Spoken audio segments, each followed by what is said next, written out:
Okay, everyone, I think we are ready. The presentation is ready. Welcome, everyone. Glad to see everyone here. Well, it's obviously an interesting topic. So I'd like to call this meeting to order. May I have the roll call, please? Sure. Egan? Here. Mosier? Here. Wenting? Here. Schwartz? Here. Hoffenberg? Here. O'Connor is absent, and Pace. Here. We have a quorum. Great. I trust everyone has read the minutes and has passed any changes to staff. Is there anything that needs to be discussed here? No? Everyone already give it to staff? Good? Okay. Glenn? May I? Oh, please. I move we accept the minutes as submitted. Is there a second? Second. All in favor? Aye. Opposed? Okay, the minutes are approved. Okay, so we're at the case today is Plan Commission Case 274.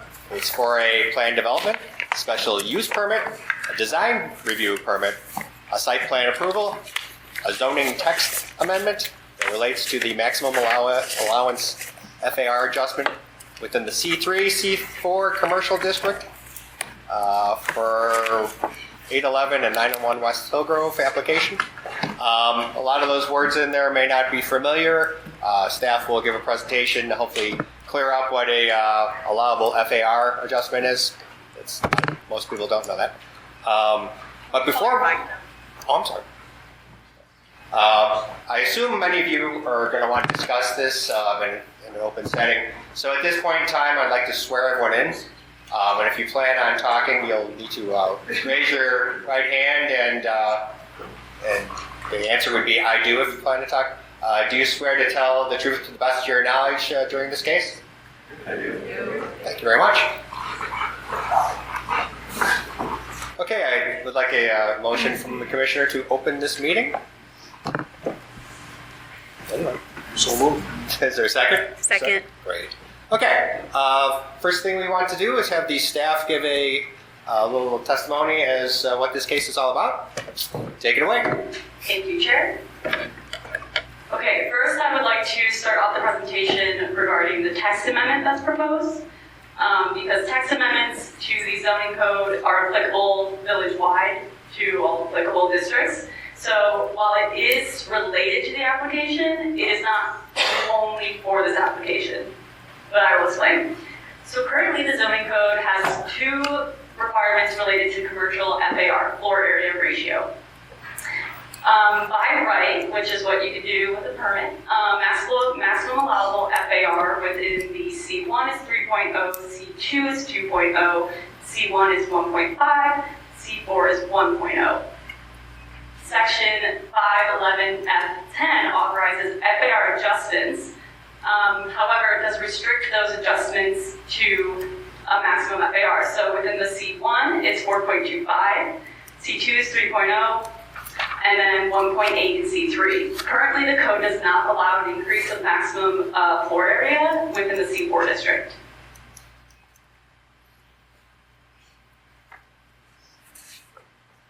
And then I do want to point out that section 14508 is related to the plan development section of the code, which authorizes plan developments provided that they meet the standards of such requests. So this is only applicable for plan developments. This isn't something that staff can grant without a public hearing that goes to the Plan Commission and the Village Board for approval.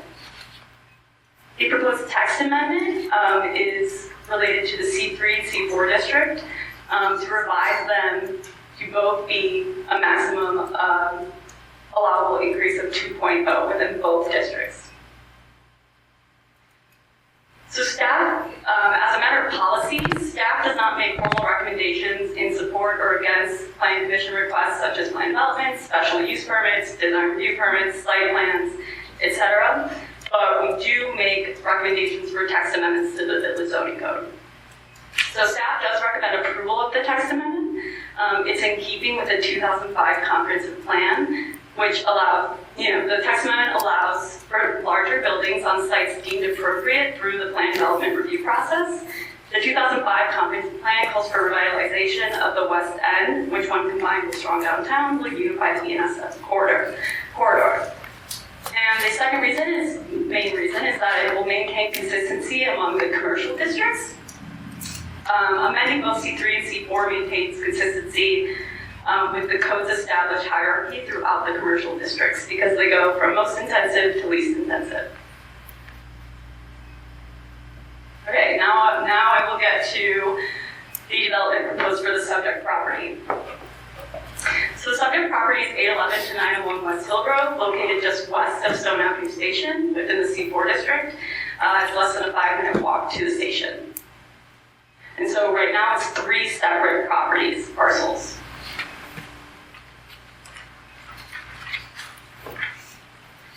Okay, so this is what the property looks like today. The project entails the raising of the 3 existing buildings on each lot. 811 Hillgrove, which is the top picture, which is adjacent to the public alley, is currently developed with a 1-story building, housing offices and minimal retail space for the Boy Scouts of America. There is also a rear surface parking lot to the north of it. 817 to 821 West Hillgrove, which is the taller 2-story building, has 2 units of commercial space on the first floor and 2 residential units on the second floor. And then 901 West Hillgrove, which is right there. That is a 1-story professional building. Currently, Bernard Martin Law is within the space. And then right behind that building, which you can see in this image, which is the parcel that's not included in the subject property, that's a ComEd substation that's currently owned by ComEd. And we have heard from ComEd that they do plan to, what's the word? Decommission the substation in 2025.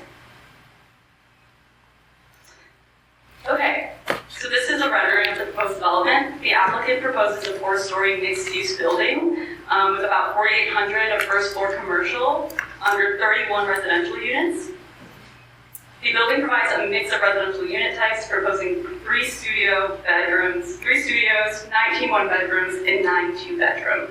Each unit will have a balcony, and they will all have access to a shared roof deck located on the building's 4th floor, near the southeast corner of the property.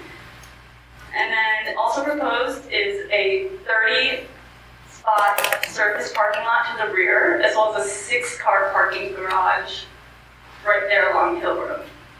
The applicant is proposing a curb cut on Hillgrove to allow for bi-directional access into that parking garage. The applicant also proposes replacement of pavers and installation of planter boxes and landscaping along Hillgrove. All portions of the alley abutting the development will be resurfaced.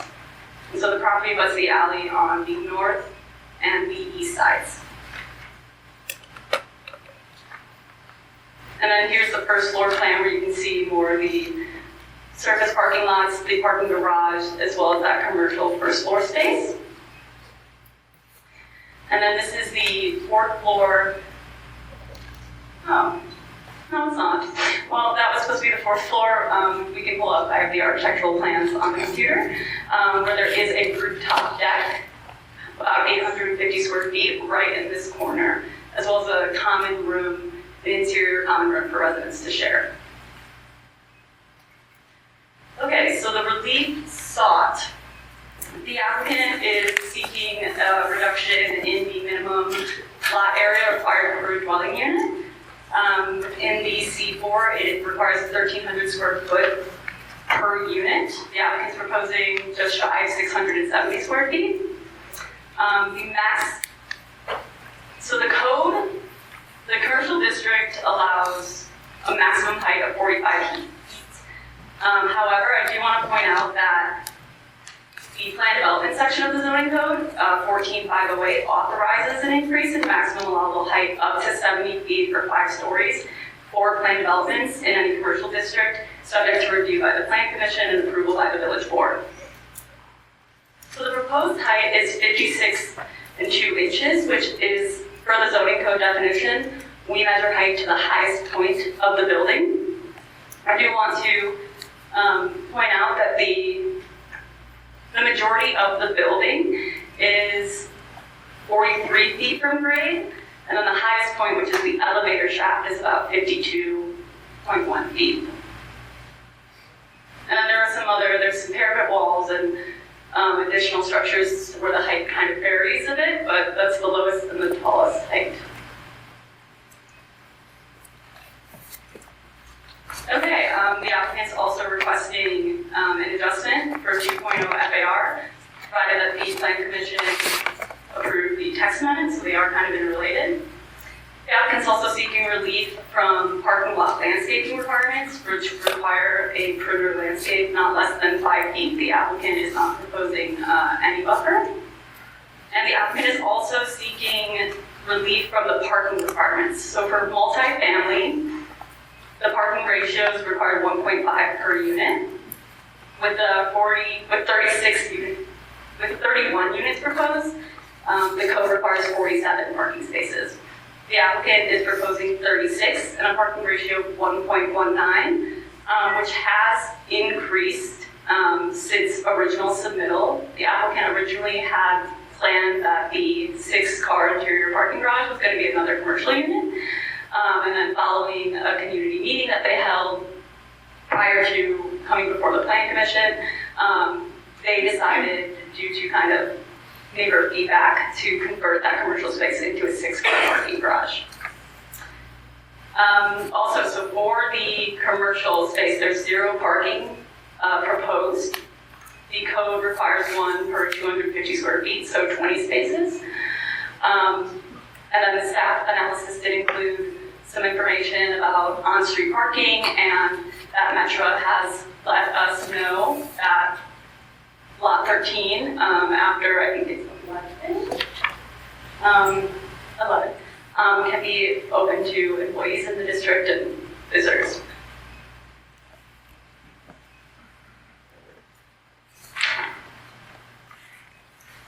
Okay, so we did receive revised architectural plans, engineering plans, additional submittals in between when the packet was originally posted Thursday night.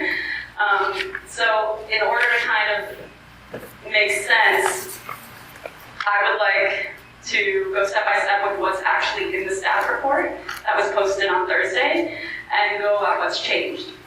So in the event that the Plan Commission recommends approval of the development, staff has some suggestions that the Plan Commission make as recommendations for conditions of approval onto the Village Board of Trustees. First is that a stormwater report be submitted in accordance with comments provided by Baxter and Woodman. We did receive a stormwater report following the packet posting, and the engineer has reviewed it and finds from a technical aspect it looks correct.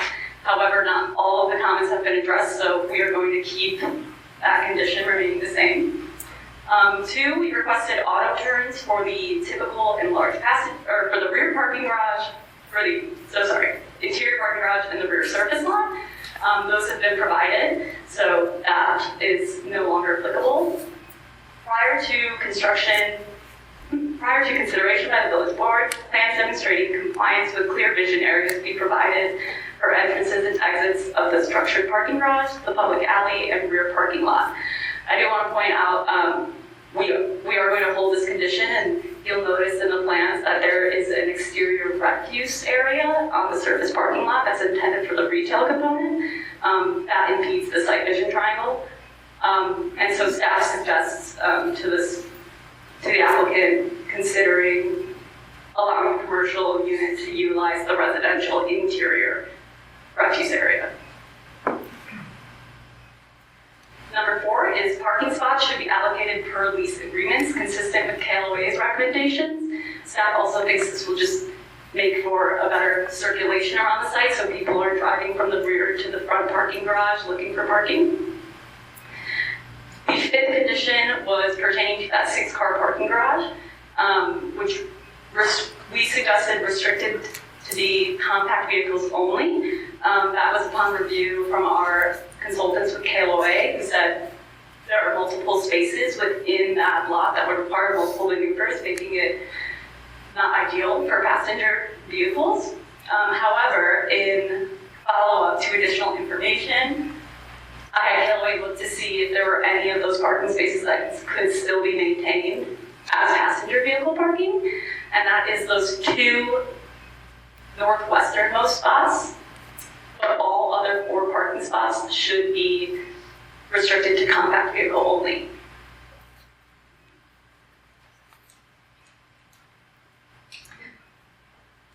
A stop sign should be added for exiting traffic at the access drive of the rear parking lot. We also suggest steel guardrails and other corrosion-resistant railings or bollards provided along that northwest corner of the site to control traffic movements and protect fencings, especially when it comes to our village vehicles back there and the refuse truck. A photometric plan must be submitted that's in compliance with the zoning code standards. When it comes to the building permit application, the application does not contain a photometric plan. Snow must be removed from the site and not surround the property, as that would result in loss of parking. Snow collection and removal plan should be submitted subject to review of the public works director. The plans be revised to maximum FAR of 2.0. The applicant's architectural plans are over calculating the site area about 400 square feet. So the number slightly exceeds 2.0. It's like 2.07. So it's nominal. So staff suggests that be revised to the maximum FAR as they proposed the text amendment. And then we suggested in the staff report that an easy fix for that is by increasing the roof deck area and decreasing that interior communal space, because the roof deck does not contribute to floor area. In the staff report, condition 11 was elevations and rendering be revised to be in accordance with one another and clarify proposed exterior materials. The renderings were not updated to reflect the interior parking garage off Hillgrove. They still show that commercial space. We did receive revised architectural plans, which were shown in the application and which I will pull up. Staff does suggest that upon looking at that facade, because it's all gray party board and the gray garage door, that the applicant incorporate some of the brick veneer that's proposed on the rest of the front facade to kind of break up and add visual interest of the interior parking garage. And then finally, we suggest that a plat of consolidation be submitted. And I can pull up the plans and answer any questions. Okay, thank you very much for the presentation. Commissioners, questions for staff at this point?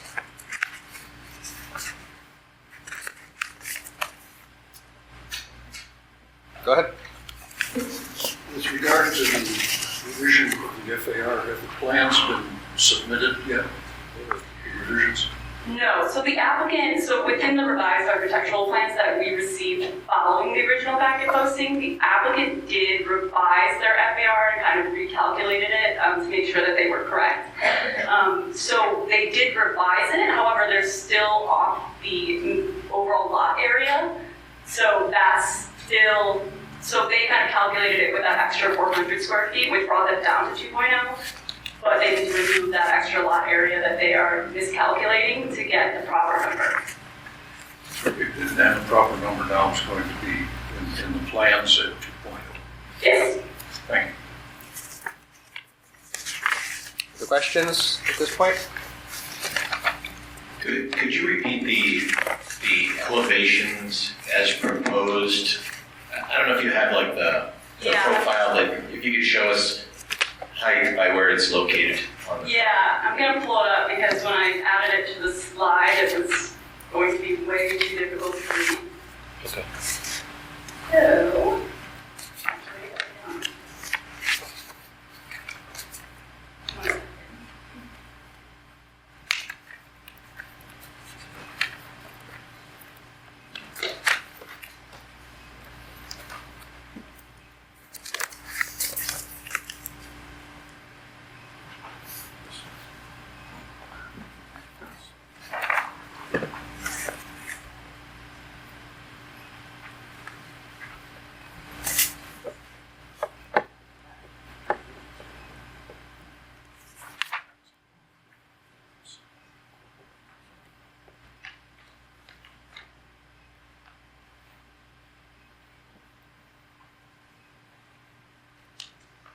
okay, so this is a little bit better.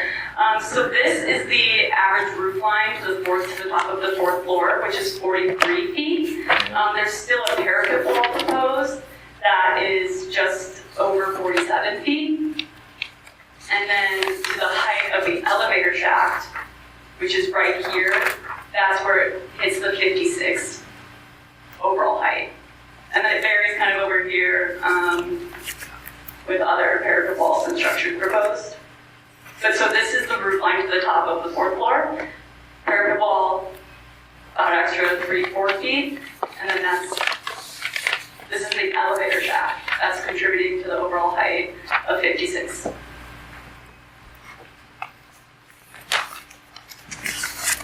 And then how many parking spaces are there currently on the property? I believe that the Boy Scouts has 17. I'll have to confirm within the staff report. I do know that the Boy Scouts don't utilize all that parking currently. Okay.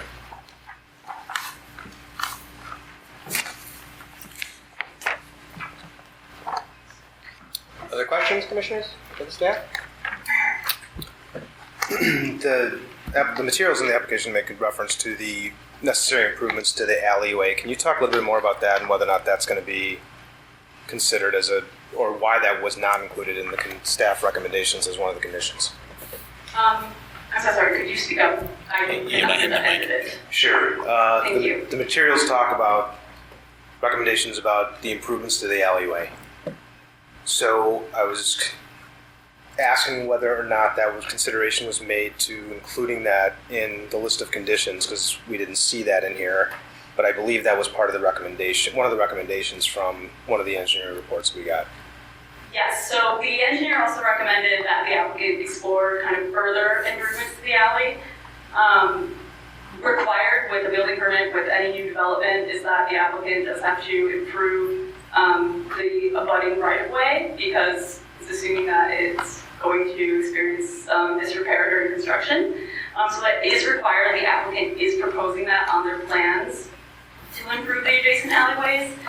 Staff is still reviewing that in regards to compensating amenities because it requires additional staff review in relation to that. But the applicant is meeting what's required, which is improving the adjacent alley. And since that's shown in plans, we don't need to make that a condition at this point and require all developments. And in the text amendment, from going up from, I believe it's 1.8 to 2.0 and the max in C3, was there any analysis or consideration to what that could do to the balance of the village in the areas that are C3, not this affected area C4, specifically as it relates to, which I know everybody's favorite topic is flooding in this village, because once we start increasing FAR and we start doing it to more districts, it becomes a bigger issue for other areas that we might need to start considering. So I want to know if that was analyzed or discussed at all. Yeah, so the C3 is a little bit different than the C4 because it is one of the broadest, widespread commercial districts in the village. You know, it starts all the way north of Grange Road, and then it appears in south of Grange Road. And the C4 is really concentrated within this block that the development's proposed. However, it's important to note that, again, this is only allowable adjustments when it comes to a planned development. So that's all going to be reviewed as part of the planned development. You know, we make sure that stormwater is as buttoned up as it can be before it comes to the planning commission to make sure that the development is going to be sufficient for the site.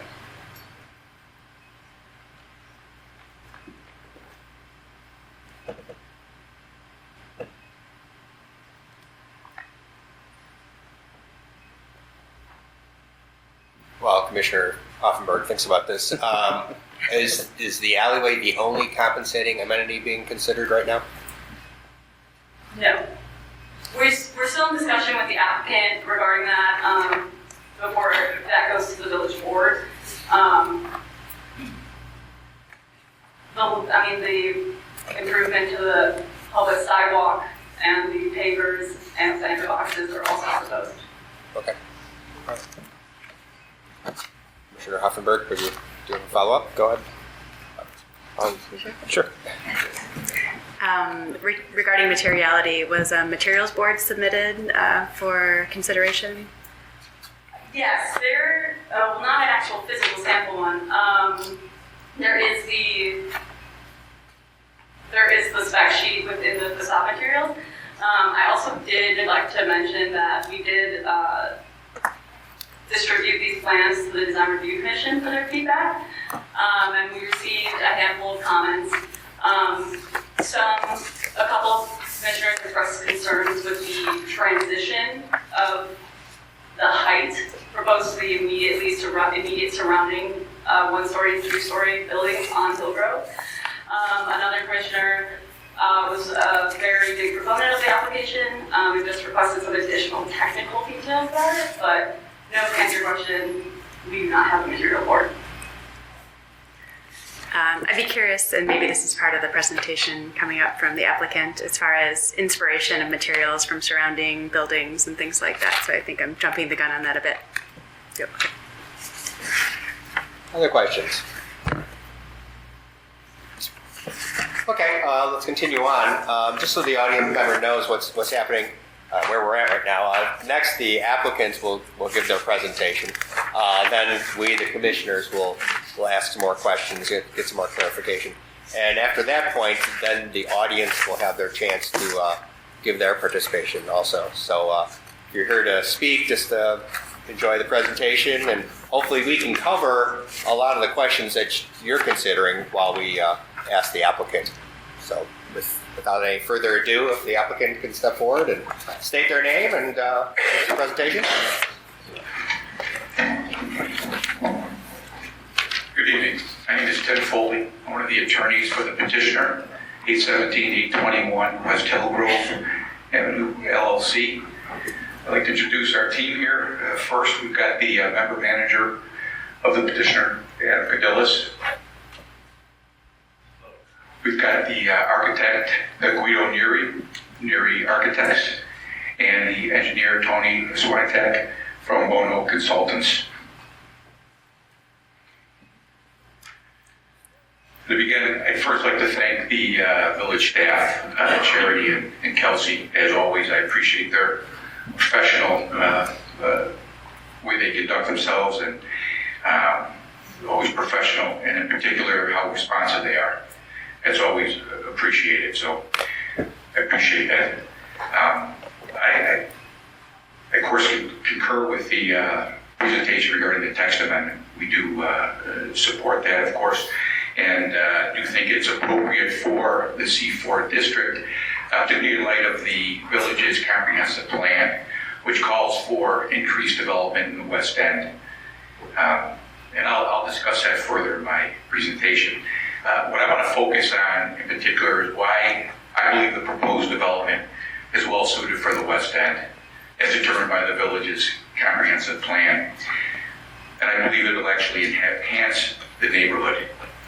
The village trustees adopted its comprehensive plan in 2005. Comprehensive plan includes a section dedicated solely to the BNSF corridor in general, and then the West End in particular. And although the reading is a little dry, you can't help but get a sense of urgency from the elected officials. They were determined to encourage development in the West End. Just want to read this particular section of the comprehensive plan. It says the downtown now contains a wide variety of shopping and eating establishments that enhance the overall quality of life in the village and will be an ongoing a source of revenue. These coordinated efforts must now begin to encompass the BNSF corridor as a whole, dedicating significant attention to encouraging the additional commercial activity within the West End business district. Despite the comprehensive plan being approved almost 20 years ago, there's been very little or no development in the West End. And why is that? I know it's not for lack of effort. I know village staff has tried, elected officials, but you have to ask why. Well, I think part of it is because it's hard. It's tough, walking into a new area, an area that's been, established, particularly a downtown area, because there are very few properties available. And it takes a person with an idea who's willing to locate properties, and once located,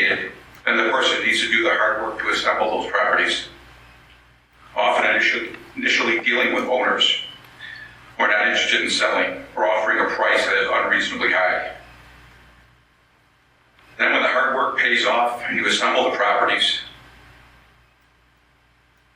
you need to be willing to go through the zoning process and then eventually assume the risk to develop the property, take on that financial burden. And that's where we are today. Adam heard from various people in the community that the West End needed development. Adam grew up in Grange. Like his father, he graduated from LT High School. Adam resides just a few blocks away from the property with his 3-year-old son, Theo. Adam has done the hard work, and he's presented the Plan Commission with a proposed development that is identical to the type of development for the West End that was contemplated in the comprehensive plan, which is a mixed-use building with commercial retail on the first floor, residential units on the upper levels. The comprehensive plan includes the following. The village's planning process established that the West End should reposition itself in the market and intensify the new mixed-use development. This would largely consist of retail uses on the first floor, with residential or office uses above. Accomplishing this objective will require relaxing the parking requirements in the West End, similar to downtown. So I guess the issue regarding relaxing parking requirements in the West End, as you know, parking is often a contentious issue in zoning matters. The village engaged KLOA to complete a traffic impact study. KLOA concluded, among other things, that to ensure an adequacy of parking supply for the residential portion of the development, a parking ratio of 1 space per unit should be provided. Additionally, will achieve a parking ratio of 1.19 spaces per unit. Although that amount is less than 1.5 required, it does exceed the 1-to-1 ratio that KLOA recommended. And I'd also mention that the staff report actually includes the finding of the Institute of Traffic Engineers, which made a similar determination as KLOA, which indicates that multifamily developments should have a parking ratio of 1.14 when they're located near public transportation. As Kelsey mentioned in her presentation, our client did convene a Zoom call on March 11th this year. He invited owners within 300 feet of the property. He wanted to get some feedback from them. It was clear that there was a concern regarding what was perceived to be a lack of parking. Following the Zoom call, the petitioner asked the architect to create some additional parking spaces. That's been done. 6 spaces were added at the expense of reducing the commercial space by almost 2,500 square feet. And although this will reduce the petitioner's income in the future, he believes it was worthwhile to do that to satisfy the concerns of the neighbors. Now, with respect to the proposed parking spaces for commercial units, unlike the village's downtown district, the West End Business District requires off-street parking. As confirmed by KLOA, Hillgrove Avenue provides approximately 30 two-hour parking spaces on the north side, 7 two-hour parking spaces on the south side between Brainerd and Edgewood. And of course, then there are parking in lot 13. In particular, there are 100 parking spaces require a decal, but after 6 p.m. during the week, between 6 p.m. and 2 a.m., those parking spaces are available.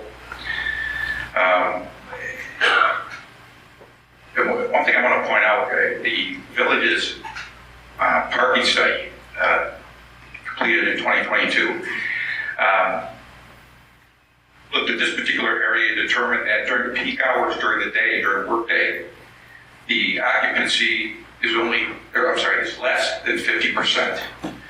So of course, as the use increases as we get to evening, those other spaces on the south side are available.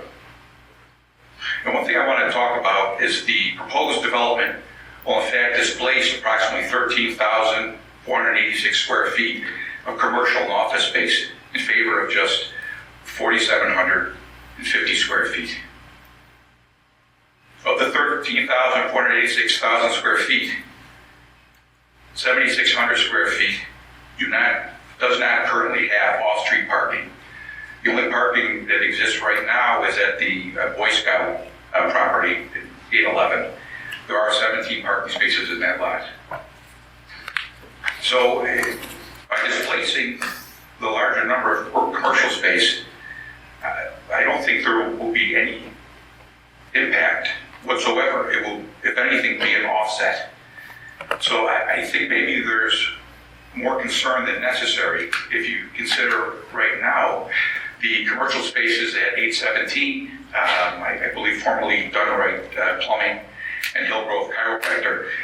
And then there's also 2 apartment units upstairs. There's no parking on site. And then, of course, it's true of 901 West Hillgrove as well. Read from the comprehensive plan one more time. The downtown area sees tremendous growth of shopping and restaurants that enhance the overall quality of life in the village and will be an ongoing source of revenue. These coordinated efforts must now begin to encompass the BNSF corridor as a whole, dedicating significant attention to encouraging additional commercial activity within the West End Business District.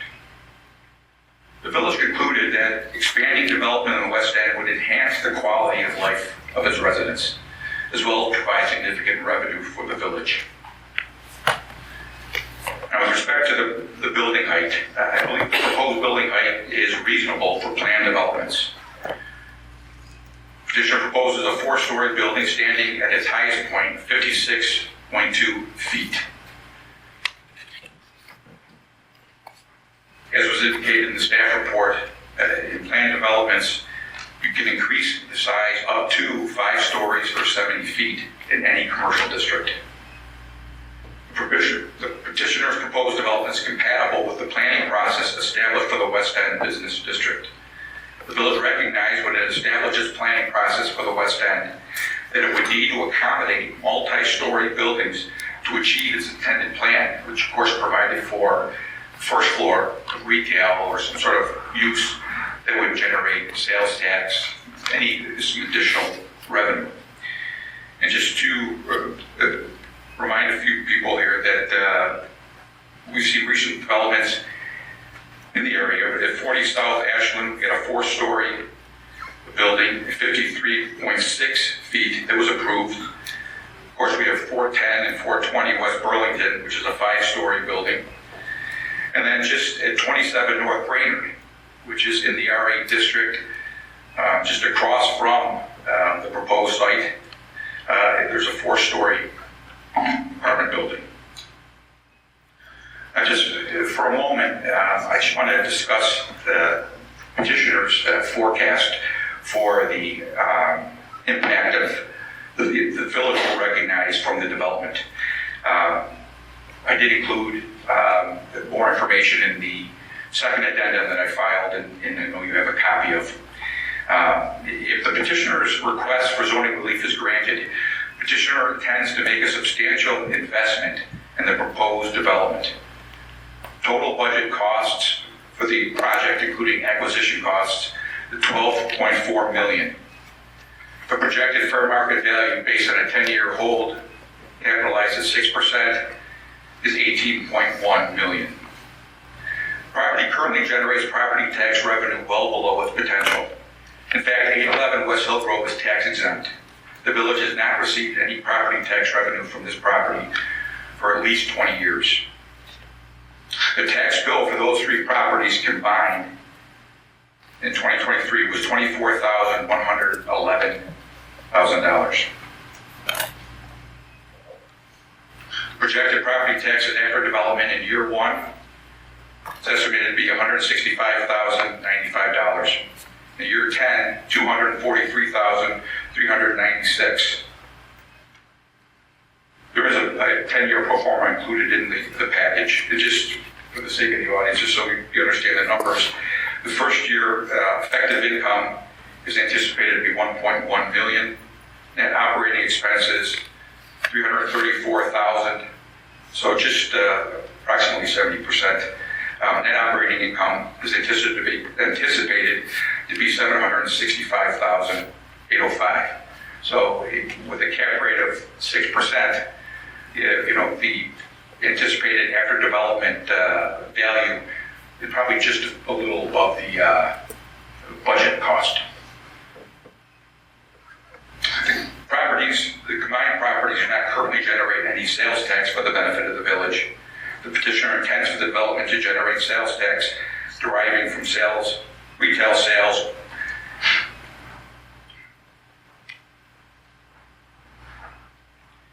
I did include in the second addendum that I filed, the reference was made here regarding the improvements of the alley. One thing I want to mention, the petitioner is going to make improvements to the adjacent portions of the alley. I would just like to raise the issue that perhaps in this case, the petitioner faces a somewhat unusual burden in that his property abuts an alley on two sides. If a development involves an alley, it's usually just along one portion. In this case, or oftentimes the rear portion of the property. In this case, it's two portions. So we could discuss with village staff in terms of compensating amenities, but I just wanted to raise that issue since it was brought up by one of the commissioners. At this time, I'd like to just recognize Guido Neary.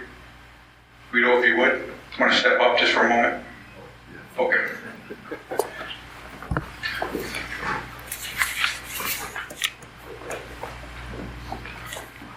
Good evening, Mr. Chairman. Good evening, Commissioners. My name is Guido Neary from Neary Architects. We are located at 6400 Northwest Highway in Chicago. Elsie, would you be so kind to turn to the page, the very first page, and then scroll through it. I could walk you through the proposal.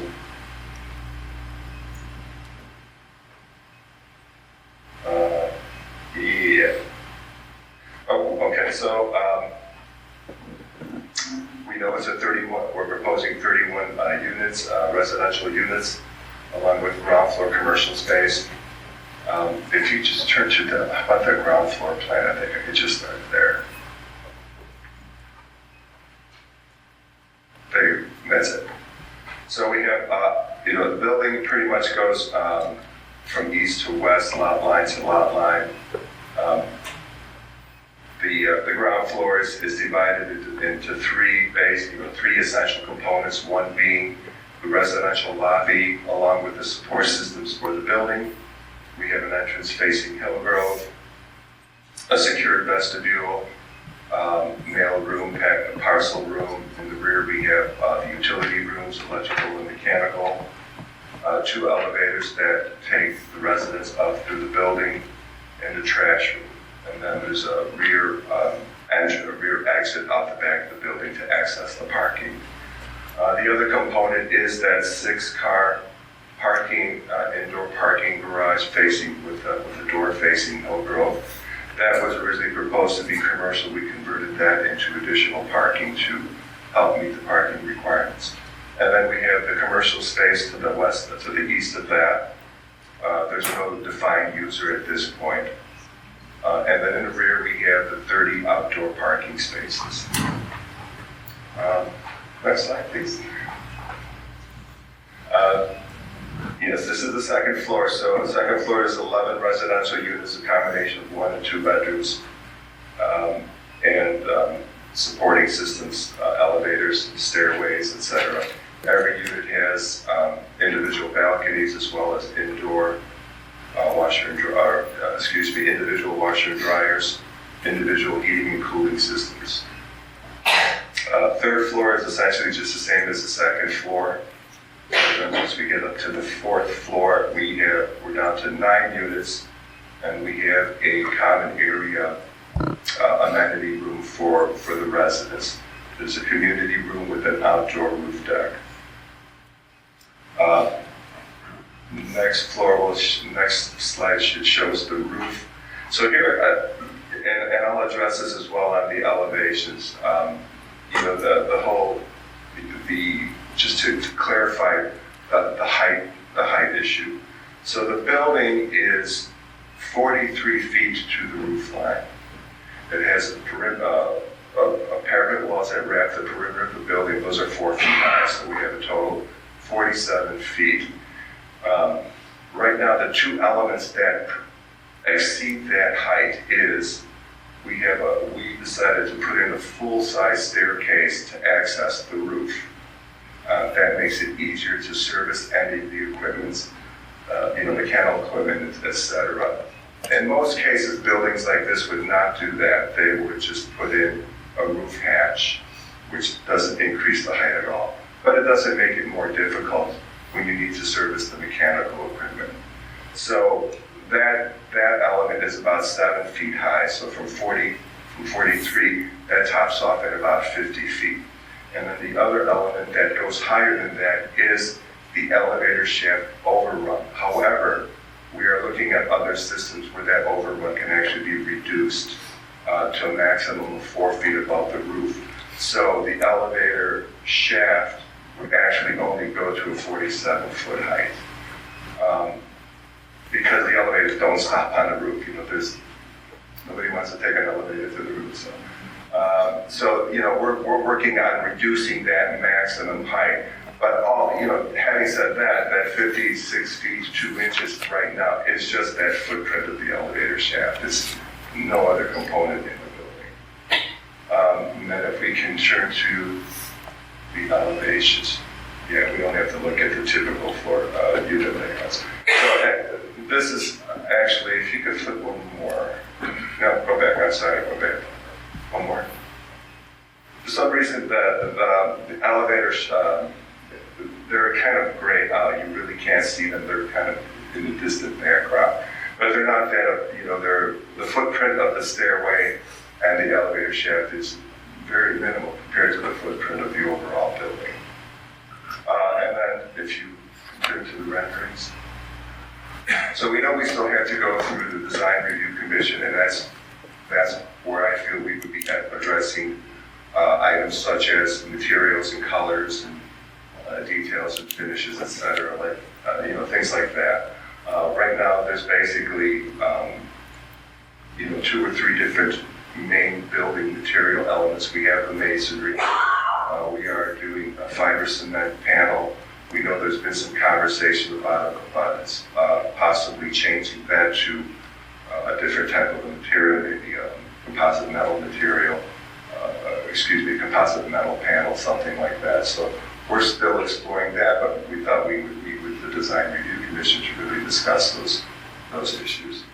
I guess before you go on, I think when there's a plan development, this body actually does the design review. Oh, it does? Yes. Okay. And we do get the input from the design review committee, Okay. but we actually make the decision here. Okay. I was hoping that you would have that element kind of solved at this point, and maybe have some samples for us. I think we saw some comments, but I don't think they were kind of minimal, in my opinion. That is something. I was just looking to see if you had samples, basically, to show we us. We submitted a digital sample board. Okay. We'll discuss with staff. Yeah. Continue. And I have used part of this package.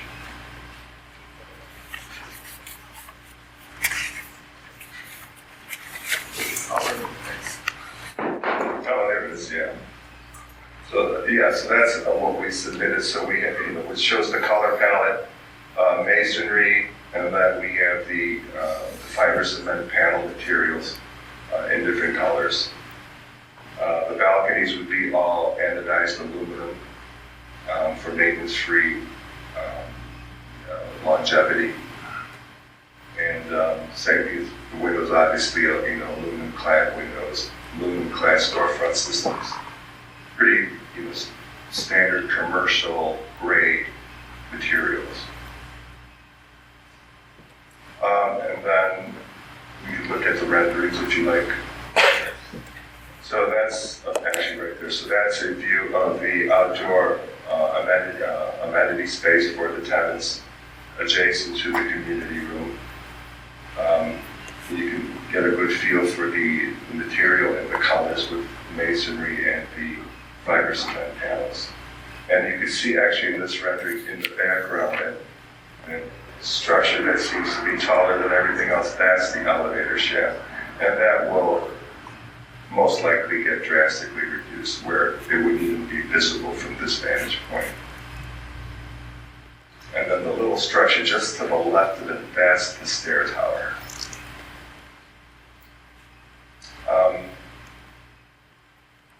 You know, 9-foot ceilings throughout the building, so, you know, nice tall windows with transom window units above for the glazing, or lots of natural light.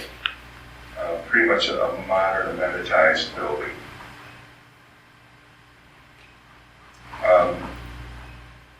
That's pretty much it. I'm happy to answer any questions you may have. Okay. Any other, the team going to testify at all? Or? Just a reminder, make sure we're speaking into mics.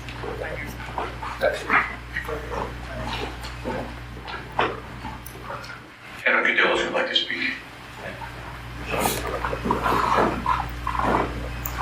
Hi, Adam Cadillos. I didn't have any really prepared remarks tonight. Just want to say thank you to the village for it was great work with you the last couple of years, and you know, we hope you know, having grown up in the area and lived in the area, I think it's a great development for the West End, and we're here, you know, today to hopefully get this passed, and if there's anything further that you'd like us to amend or look at, you know, we're all ears and put a lot of work into this. We've been working on this for a few years. I do have other development experience. I'm an attorney in the area, and I've done real estate developments for about the past 15 years in Chicagoland area, Chicago for a lot of years as well. So, you know, experienced developer, real estate, and I believe it's a great project for the Grange and what else. Thank you. Thank you. All right, I see we've got quite a few people here that want to speak, so I'll just retire now. One thing I want to say is I just want for the record, I know the staff in their package included all of our applications. I just want to acknowledge that now for the record so that everything has been filed, including the addenda that we prepared. Also, the petitioner did obtain petitions, excuse me. That wasn't very smooth. Some petitions in favor of his development, and I'd like to enter those into the record if I may. Sure.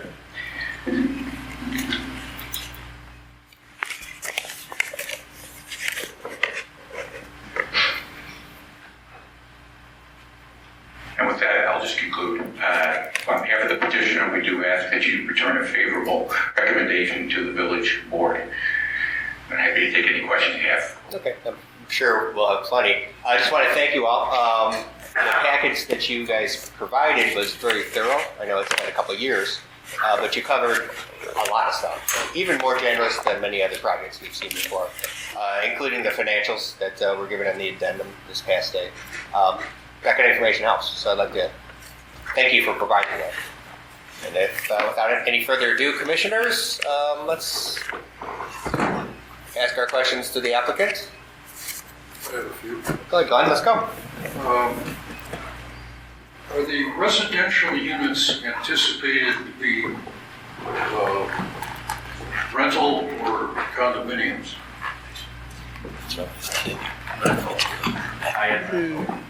All rentals. They're all rentals? Yes.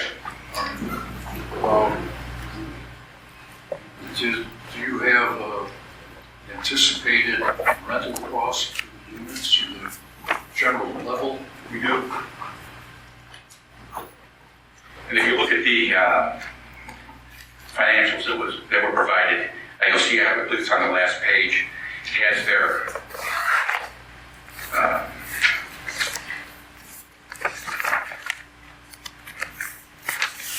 all the bases of their estimates. Commercial rent is $25, triple net. One bedroom is $2.85 per square foot. 2 bedroom, 1 bath, $2.78. And then the 2-bedroom, 2-bath, $2.57. Pretty much market. Pardon? It sounds pretty much like market. It's lined up, yeah. I think if you look at uptown, Yeah. they're consistent. Do you have any anticipation of the type of commercial use that will be? But, we've looked at a couple of things. I know one possibility may be a restaurant. Otherwise, most likely just retail. Nothing lined up right now. Okay. And I think part of it is related to the fact that it was additionally 7,700 square feet. It's been downsized significantly now with the parking garage. Understood. The last thing I have in hand right away is with regard to drawing AC 7.4. The view looking southeast. Let me just grab it. Would you mind stepping up? I figured you might. There you go. There you got it. Right there. On the, Yeah. The page. that's the one. Okay. That's good enough for us. All right. On the right, we have the brick facade, which is principally facing us as the parking on the first level, Unit 210, Unit 310, and Unit 408 on the stack. Is there any way that you can contemplate providing some relief to that wall? Well, that's facing that power station right now. Yeah, Not for long. is it possible to find some way of breaking that up? It seems a little stark to me. Yeah, so, well, we actually, yeah. I mean, we can certainly put some windows in there. Well, that would probably help. I'm not suggesting flash bond or anything. Right. That would actually be interesting. Yeah, we intentionally, for the record, we intentionally turned our back to it because of the view. It's a power station, so that's why we left that wall blank. But some of the units have the kitchen there and so forth. Right, exactly. Might benefit from a window or something. Yeah, At least, we can certainly make the wall a little bit more porous, yes. or for that matter, a clear story window of some kind. Yeah, we actually have In the a bathroom. units. We have a bathroom and a kitchen on that wall. Yeah, so we could certainly do that. Yeah. It just strikes me as being quite stark at this point. It is. Understood. We agree. Thank you. Thank you. Okay. Regan? Just to follow up on Commissioner's comments, I agree. Oh. I agree regarding that wall. My microphone's not working. I'll just talk louder. I had a couple questions related to the target tenants. You said they're high-end rentals. Is there any intention of having any of the units be available for lower income or subsidy type tenants to kind of assist the village in our ratio for low income? I don't think at this time, but it's something we certainly consider. I think one way perhaps to look at it is, we are increasing the housing supply, from a supply demand. I suppose you could argue that it perhaps could stabilize prices in the community. Okay. And then my other question is about a construction plan. This is a pretty tight space, so do you have a plan for how the construction's going to run, where the staging's going to be, things of that nature? Yeah, I'm not sure that we've gotten to that piece of it. Can I have you step up to the mic? Oh, Sorry, sorry, it's yeah. being recorded. Sure. Also, while Adam walks to the mic, I just want to interject that is a standard permit requirement. So that has to be submitted with the building permit application. Yeah, I was going to cite as well, if the project was passed, I likely will have other partners, and we haven't got to interviewing and picking a builder yet. So I I do know that, partnering with the builder and probably some other partners on the deal, so as we progress, if this project's passed, we'll come up with a more specific presentation. Other questions? One quick one. The packet mentions the height of a few surrounding buildings, one on Stone, Spring, Calendar, etc. I think being 4 to 5 stories. Do we know the height of those buildings in feet? Has anybody looked at that? The properties I cited, 40 South Ashland, I believe 53.2, I believe, or 6. I didn't recognize the other properties you mentioned. I did, in my presentation, I did mention the 4-story apartment building on 27 North Brainerd. I did try to determine what the height is at. Yeah, I was unable to do so. I can't answer that. Okay. Staff, due to some of the buildings being extremely old, we don't have plans for them, so we wanted to keep it to the stories to kind of allow some understanding. Further questions? Commissioner Mosher. Yeah, I'd like to circle back to the materials. And I know it's been mentioned, but I'd like to formally request a materials board so we can physically see samples of the materials you're proposing. I'll get that for you. Thank you. Also, just if you could elaborate a bit on the inspiration for the material selection. Were you looking at adjacent buildings, Stone Avenue train station, or anything that made you choose the colors, the materials, the light sconces? Just curious the design process there. No, as far as context goes, no, we did not. We used samples from other projects that we have done that are very similar to this, other mixed-use buildings, where we've used a combination of masonry with fiber cement panels, aluminum cladding, things of that nature. So we just sort of worked within our portfolio. We didn't expand out into the immediate context.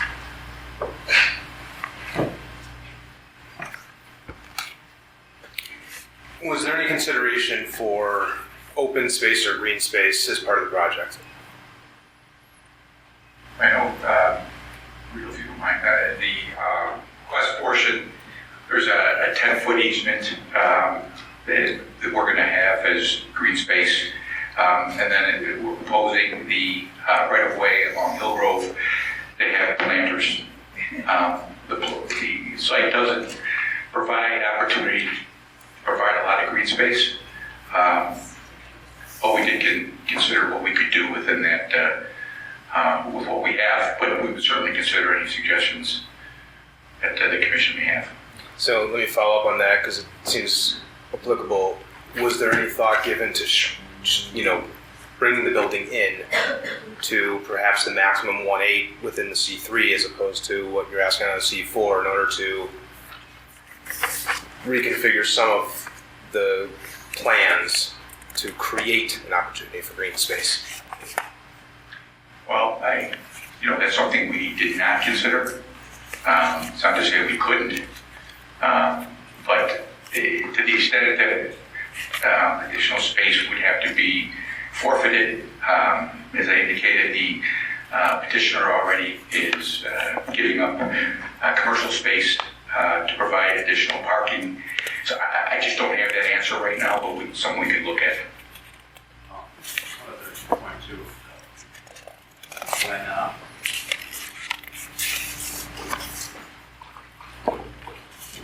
Originally, the building was proposed to be 5 stories with 42 units, and we were looking to do underground parking.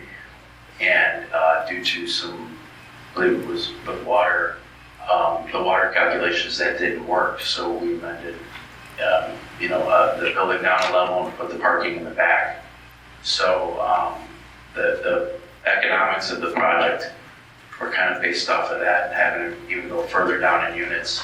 If the building were really to get any smaller or any less units, it might not make sense from a building cost perspective right now with the cost of materials and loan and money and everything. So we don't really know that we can go any smaller at this point, and we did make the parking concession as well recently. So.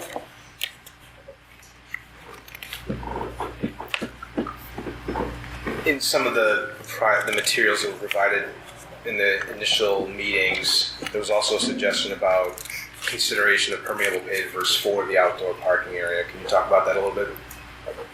What is going to be, was that considered?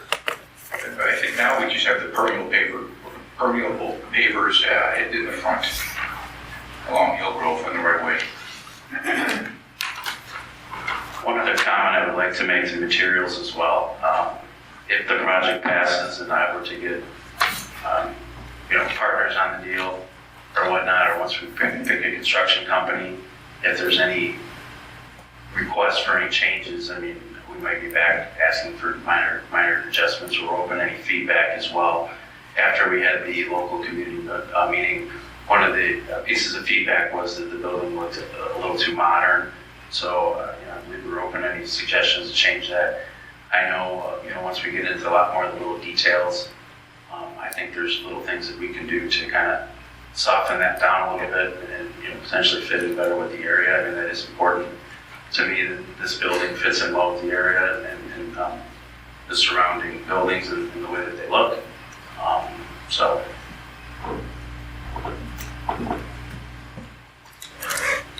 You have a quick question. The village is always worried about stormwater. I'd like to get a little presentation on what you went through, what challenges there are, and what you're actually proposing to handle that situation. Hi, I'm Tony Swantek with Bowen Consulting, the civil engineering project. And we did look into permeable pavers because you would have to put storage in stone voids.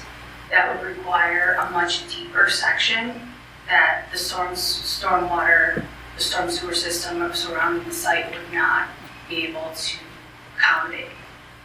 So instead, we are providing a larger vault, which is actually oversized for all the rainwater for the site. And we proposed it as completely impervious,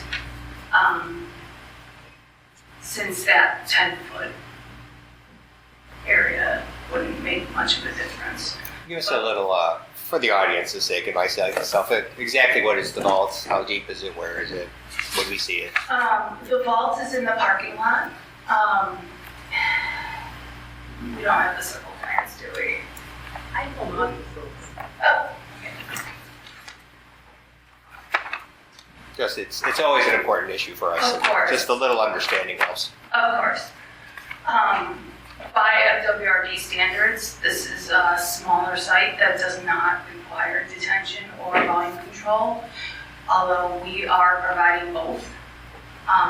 We are not taking any concessions in that as well. Providing quite a bit of storage. I believe, wow, sorry, one second. Hard to see the button all the way over here.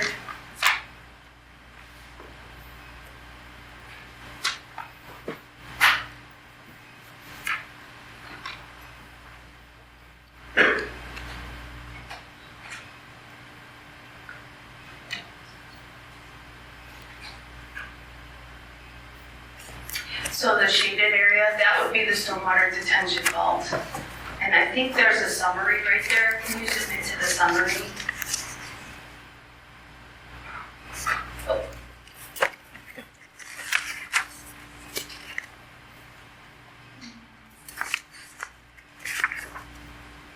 Yeah, no, it's not the summary. It's on the actual utility sheet, the rating sheet.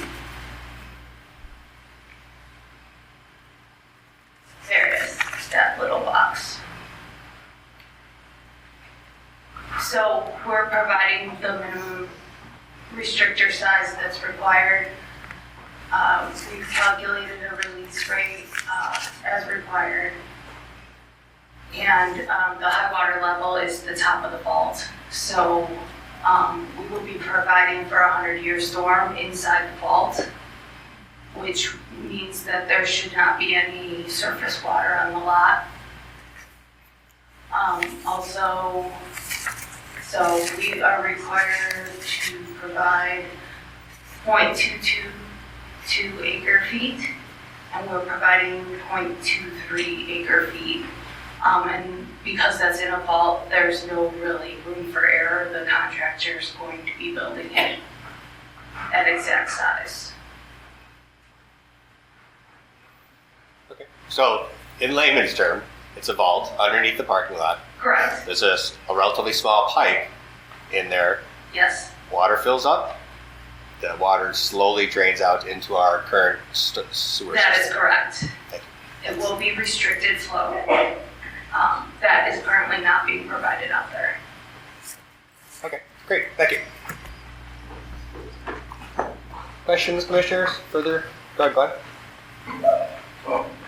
I'm looking at the renderings, and are the window style that you've shown on here, is this the one that is actually going to be provided? Is it one that you've used before?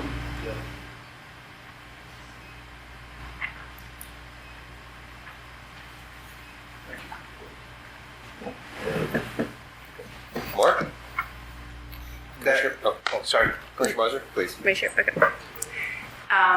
Regarding the ComEd vault, it mentioned that ComEd said it would be decommissioned by the end of 2025. You guys are in discussions about potentially leasing that. Would that be used for additional parking? It would. It's a slow process, and I would just advise that we were alerted to it by Charity Jones, that that was a possibility. The manager of real estate and facilities is still taking the position that they don't know, in fact, whether it's going to be retired at the end of 2025. We believe it is going to be, and I believe they are interested in leasing it. They're not interested in selling, but it's still early. We're having difficulty, but we are working with staff. They're very helpful trying to resolve this issue. Great, thank you. Commissioner Huffenberg? In regards to the back to the stormwater vault, if you don't mind, and I appreciate that the analysis was based on a 100-year storm, but again, if you've been in attendance of any meetings at this village where those storms hit, those 100-year storms seem to happen every month. Yes. And we're now hitting 500-year storms every other month.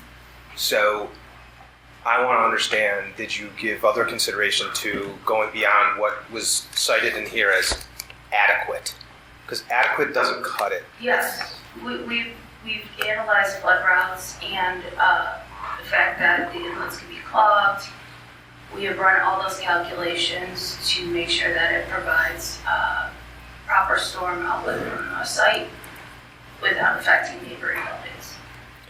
Was there consideration to, is it feasible to expand the size of the vault to, to go bigger, just because I think it said in here that this could cover the first inch of rain for the site? Is that correct? No, the first inch of rain is just for the volume control amount, which is just a volume small control portion of the vault. Okay. This is actually over 12 inches on the site.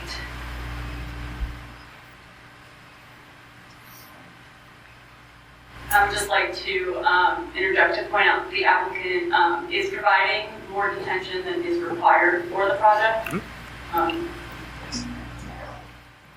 And just so I'm clear, is how much water, what's the current stormwater treatment at the, or retention at the property? There is none. Right.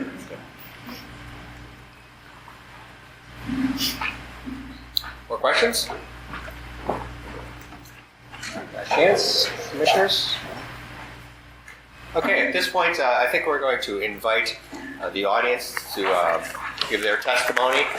Before we start, I guess I'd like to see a show of hands of how many people intend to speak, and we know how to manage the meeting.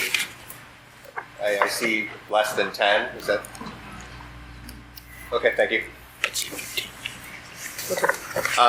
Yeah, we have no formal way to start this, but so it's going to be come up as you will.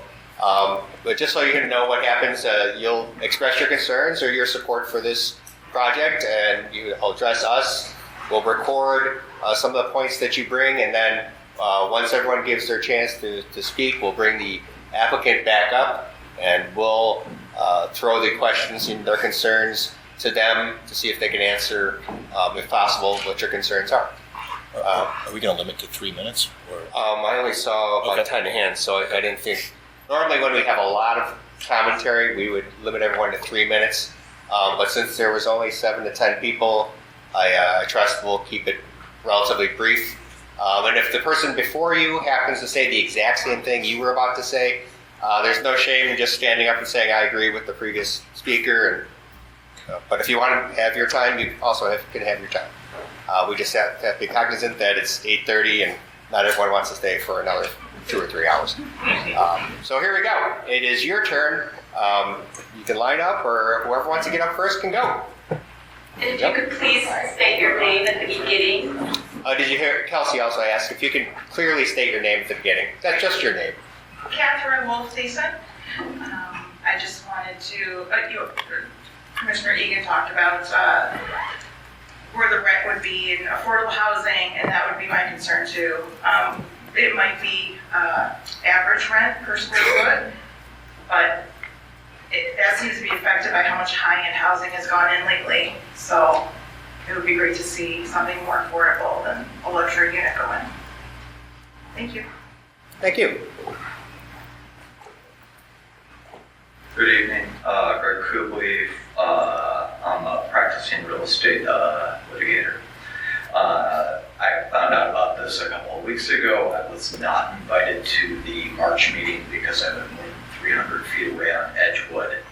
I got a chance to look at the plans this morning. I have some concerns about the factual materials that were presented in support of the plan. First of all, the traffic study that they attached in support of saying that this is going to have a large impact at the Stone Avenue train station and on Hillgrove was taken, it's a one-day study. It was done on December 21st, which is actually a testing day for Lyons Township High School where they get out early. So frankly, the timing of it seems very convenient to try and minimize the impact of what the traffic study is going to have. You're also looking at the comps that they used for the heights on the buildings. This is a C4 zoning area, and that's a convenience commercial area. The properties that they were pointing to in the report that I got to look at were a C1 commercial structure over adjacent to downtown Grange, and then a C3L and residential 8 structure at the northeast corner of LaGrange Road and Ogden. Neither one of those is planted into the middle of a residential neighborhood like this one is. The third major issue that I saw was with the parking. As you showed up there are 31 units, which means that per local zoning, they're supposed to have 47 residential units. They're also supposed to have 20 commercial units. That's 67 units. They're proposing 36 units of off-street parking. Now, where the code allows for a variance of 25%, that's significantly more than 25%. The reason why I brought up the fact that I live more than 300 feet away and wasn't invited to that original plan is because they're using on-street parking all the way down to Edgewood Avenue as a way to try and gather in extra on-street parking to make up for the parking deficiencies on site. The issue there is that my review of the local code says that they have to provide parking within 500 feet. It's like 1,200 feet down to Edgewood Road. It's like 0.3 of a mile. So the fact that I wasn't close enough to get there also speaks to the fact that this overflow parking that they're pointing to is also well beyond the 500 feet that you would be allowed to use as a maximum variance. Another issue, and this is more as a personal resident, is that the parking that they're proposing, it will either feed out onto Hillgrove Avenue out of that narrow alley next to where the Boy Scouts building is, or it's going to feed down a long alley onto Dover Place. Dover Place is a 1 block long, very narrow residential street. that feeds into a narrow strip of residential neighborhoods. I know lots of children that are living on Arlington, ride their bikes around there. Anybody who's driven down Arlington Road knows that if there is a car park there, it is virtually impossible to fit through. You basically have to take turns at either end of the block, not to mention the kids going through there. The traffic studies that they provided show the impact that's going to take place on Hillgrove Avenue. But I know that water flows to the place of least resistance, and the place of least resistance for this parking lot is going to be over on Dover Place, where they're going to have a choice to either zigzag their way through these residential neighborhoods to get over to Ogden, which is going to be the easiest way to get up to Ogden and out of Grange, or they're going to be able to try and fight through the high school and train traffic in the mornings to get onto Hillgrove Avenue. The entire plan just smacks of problems. And while they've said that the plan used to be 5-story building with underground parking, and they've reduced it down to 4 stories with these 36 units, they've lost one of the real retail spaces that they were planning on using to these 6 extra spots. Significantly, when you guys asked them about what they plan to use for these retail spaces to try and bring money into the neighborhood, they proposed that maybe a restaurant. Well, Sir, I'm going to have to ask you to summarize in fairness to everyone else in the room. I will finish with this. C4 zoning does not allow for sit-in restaurants. So the fact that they're contemplating a restaurant to go into that space would require an additional zoning variance. I really appreciate everybody's time, and thank you very much for considering my comments.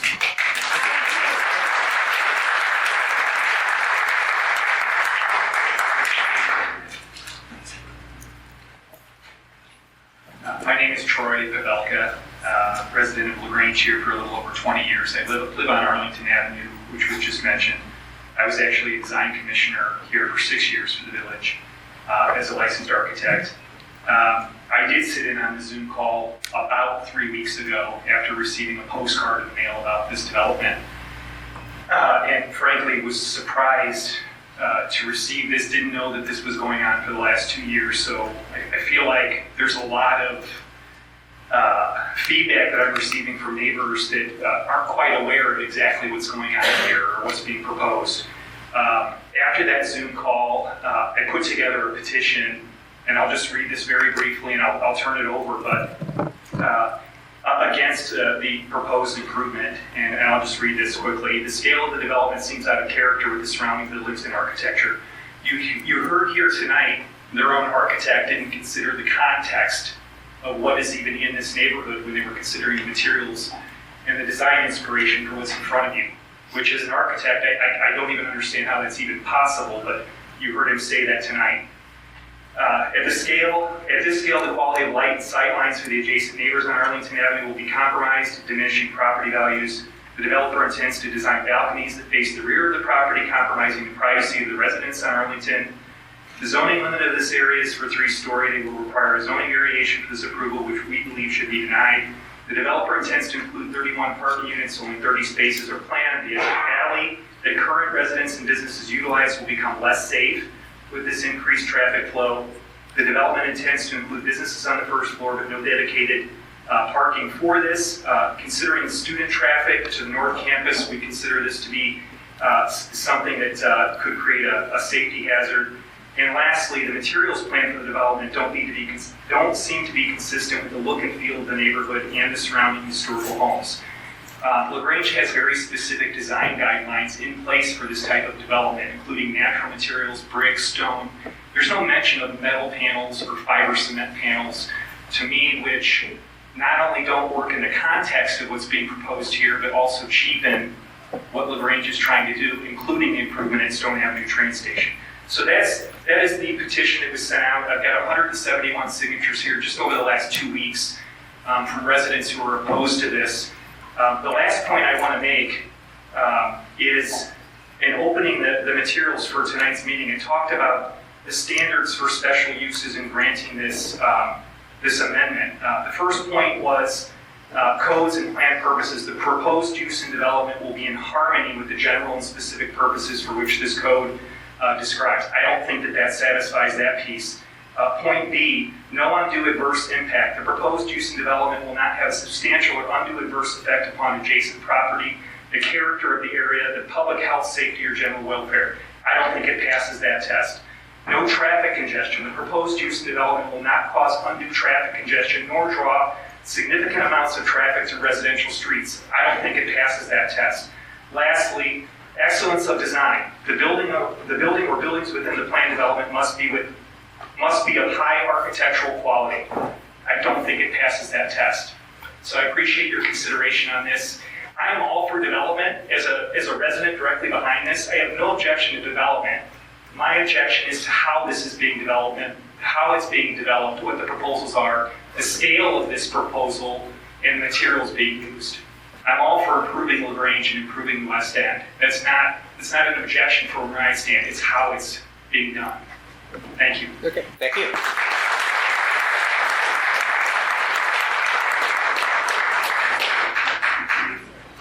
Hi, this is Peter Riddell, neighbors to all these folks, been on Arlington for 26 years. Thanks to everyone for coming here. Thanks for all your time. I know this is a lot of this is volunteer time.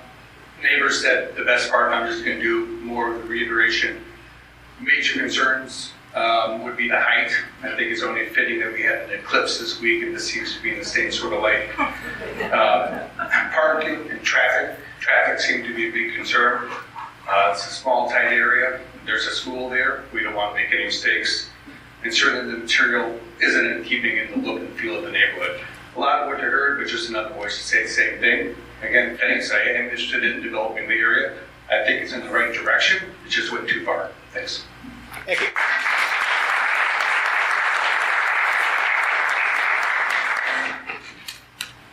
Hello, my name is Carissa Porter. I own a building at 9710 West Hillgrove. I've been there 18 years. Again, with what Troy had said, I'm all for development and improvement on the west end of town. But my biggest concern, and I voiced it in the earlier meeting on Zoom, is the parking is such a delicate situation down there, and these parking studies were done years ago. And again, the main problem is the high schoolers take all of our parking. All of those decals are not trained. They're not train goers. They're not commuters to the city. All those decal spots consist of high schoolers. You guys can watch any day. 13 years ago, we were trying to change the parking requirements on the west end due to how fragile it is. We were taking pictures of days of school and days off of school. And when there's no school, we're totally fine on that end of town, but during school hours, we don't have anywhere to park the customers that come into our businesses. The West End is definitely in need of improvement of those old buildings. The Dunright Plumbing Building is falling over. The Boy Scouts of America, yes, I think that improvement needs to happen. But we need to understand that the parking, and if it's not changed accordingly, all the businesses that do exist on the West End are going to be overwhelmed by it. Another point that I want to make is I have 3 employees that actually rent the South Stone Building. There is no parking available there for overnight parking, and 3 of my employees actually park overnight in the back lot behind my building because they cannot get decals. So can I ask the village too, where's lot 13? Is that on the other side of the tracks? Yeah, so that lot is, I think it's rented, I'm not sure how long, but my employees cannot get parking there for their rental units. So this is the South Stone Building. They're having issues with parking for their tenants. I'm just concerned with allowing that many apartments without the rental, without the parking spots is going to cause so much disarray on our end of town with us not being able to park, our patrons not being able to park, tenants in that building parking on the street parking during the day and moving it. And then we have all of our businesses from the eye doctor to the upholstery shop next to me. We don't have anywhere for our patrons to park. So there has to be some sort of change that we attempted to change years ago. There's those decals in the center section, but the village had told me then that BNSF controls those, so they can't change them. So I don't know how we're going to propose all of that rental, all of that retail, and not have enough parking for it. I just think it's a disaster waiting to happen for all of us. And then another thing I do agree with Troy, the retail spaces, the restaurants, they don't provide any tax revenue for the village. So, I mean, if they're going to put something in there, it would have to be something that gave tax revenue. The parking spots behind my building, when we built 17 years ago, we had to add those 9 spots behind. But we were going to build to the back lot, but due to parking, they wouldn't allow us to do so. So, I mean, I understand all of this. I think the parking is definitely needs to be addressed, and those parking restrictions need to be put in place that are existing now. So. Thank you.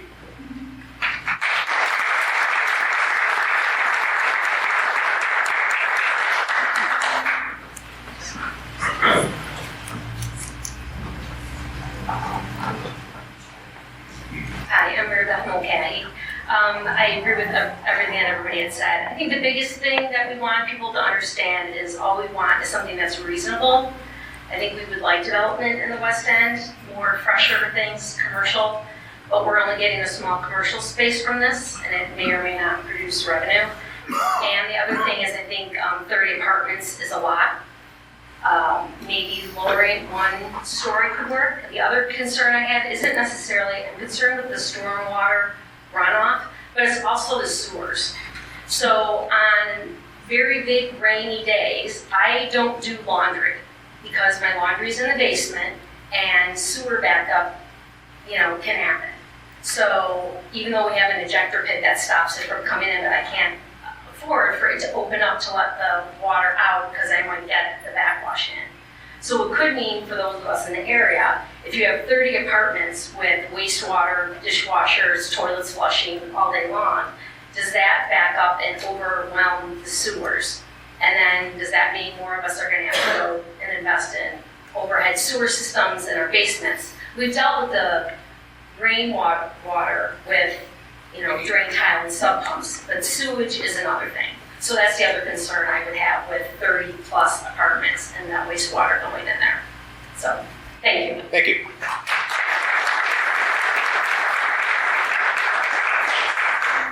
Hi, I'm Ann Stacy. I'm in the 300 block of South Kensington. I've also owned a 2-flat on 1015 West Hillgrove since 1999. Every year, I've always had a flood in my basement, and if there's this monstrosity of going in with all the sewer water and the dishwasher, the bathroom, everything. I'm going to have a lot more flooding, I believe.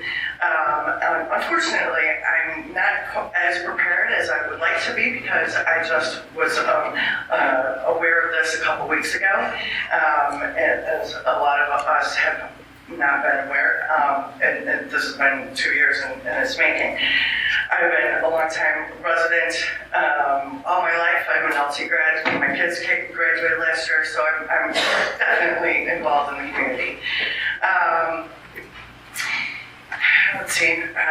I believe the building actually is taking away the integrity of the look of Grange. It's a very vintage, old town. I don't know why we need to be so modern. It's an eyesore of the uptown, and it almost is kind of resembling it as that. There will be more traffic. Parking is an issue. I'm the first driveway that is on the street, and with a lot of the business district, there's a lot of cars that are parked and blocking my driveway, so my tenants were not able to actually back out, so they have to call the police department, say, can you please ticket the cars, and so most of the time, they can get out a little bit anyway. Having more traffic, there is the high school that is right there. There's a lot of kids and walking. There is a safety issue if there is a lot more traffic. Right now, there is currently 112 rental vacancies as we speak in Grange. I just finally rented my second floor unit of being vacant for the past 11 months. So how are you going to have 31 units completely rented? I think I've got everything. Oh, one more thing. The nice party deck on top of the roof. A lot of party, a lot of drinking, noise, creating a lot of ruckus, chaos, who knows? But those are my concerns. I hope you take those into consideration. Thank you for your time. Okay, thank you. I would have to, excuse me, I would have to ask you to refrain from clapping. This is not a sporting event. You have, an applicant who is, proposing to invest in Grange, and everyone has the right to air their concerns, but I don't think it should be a rally in any way. So, with that said, next.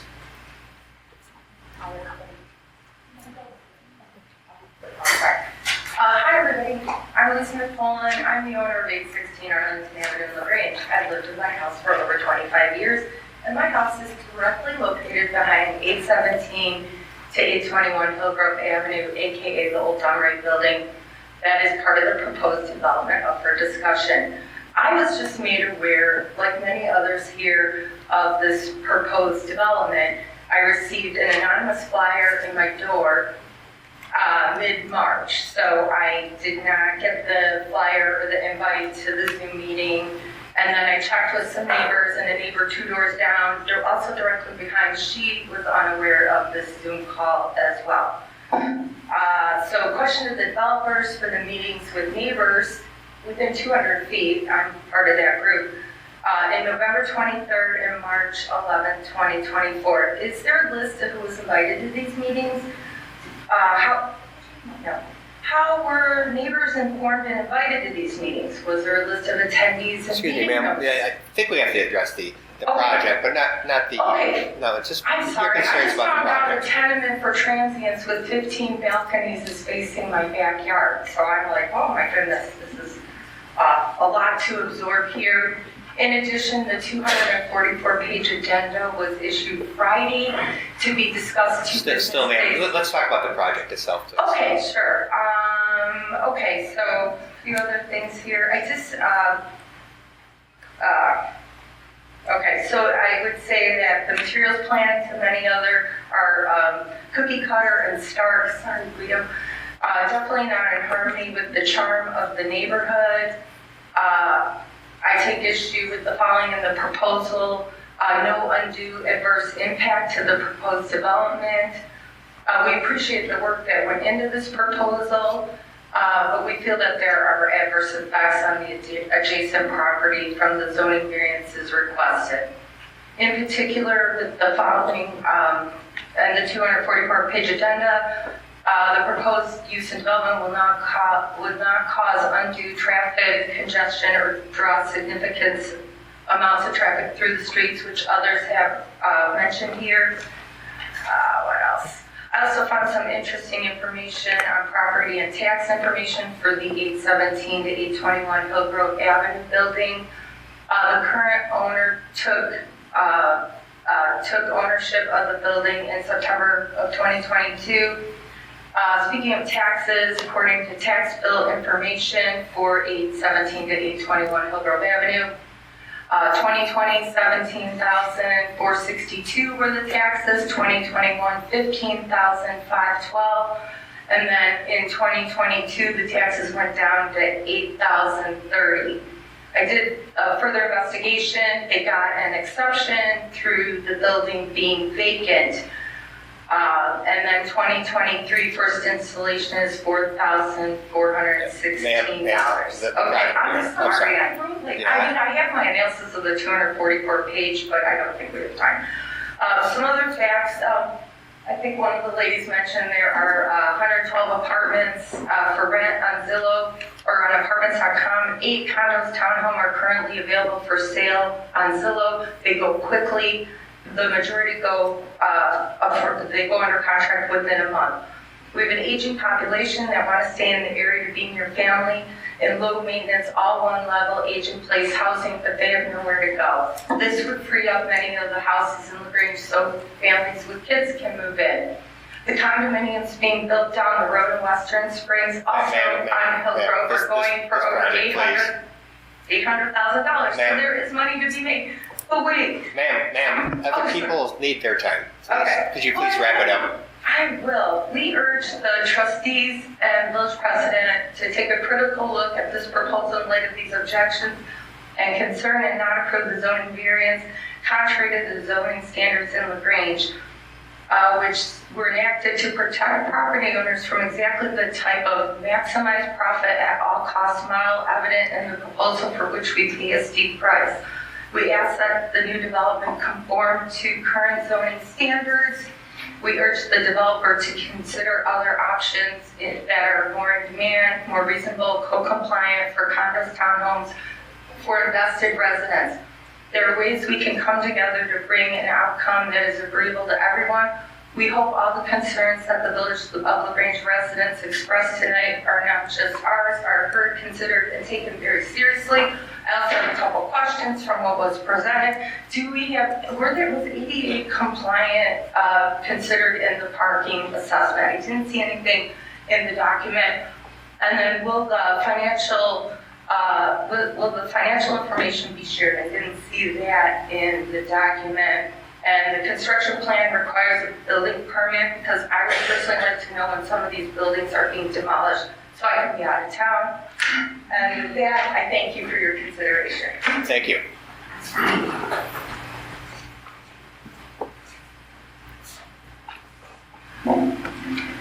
My name is Cynthia Shilsky. I've lived in the Grange area for 40 years, and I've heard many of these discussions with every development that goes on.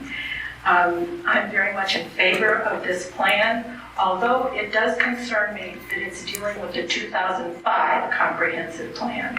We are in the process of developing a new plan right now, and I think that we should be thinking more about how we want to include housing as we're going forward.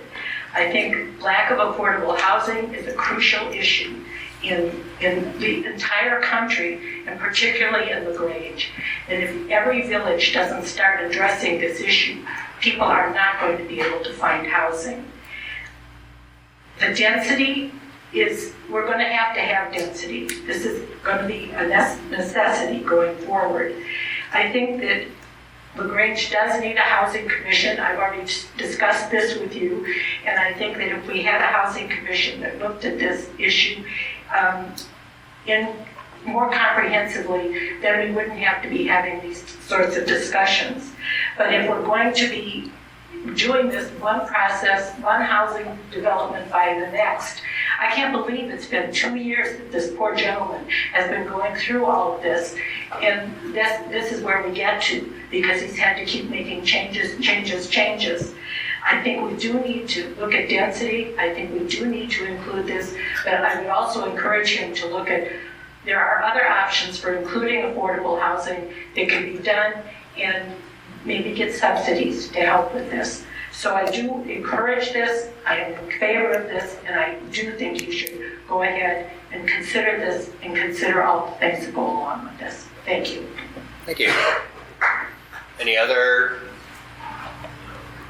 couple? Okay.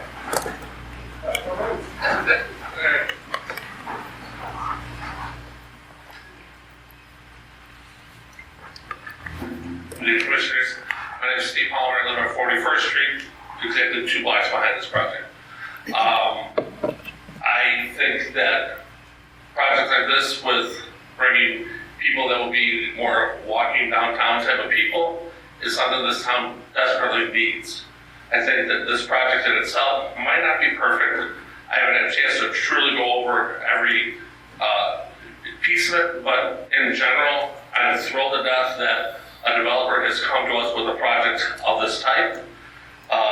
It is what is needed in our area. It is definitely needed on the West End for us to get more business and things, but also apartments bring walking people in your area. So the restaurants down there that are already there and are already becoming successful, and huge sales tax producers, by the way, just in case somebody wasn't sure of that, since I used to own a restaurant in town that was one of the largest sales tax producers in LaGrange, that's a positive thing. What we're looking at right now is a very blighted building and structure. We're looking at something, one building that has one of the tax rolls. hasn't approved sales tax in any of those buildings ever. This is all a positive, positive, positive if they can get someone to go in there. That's a whole other story.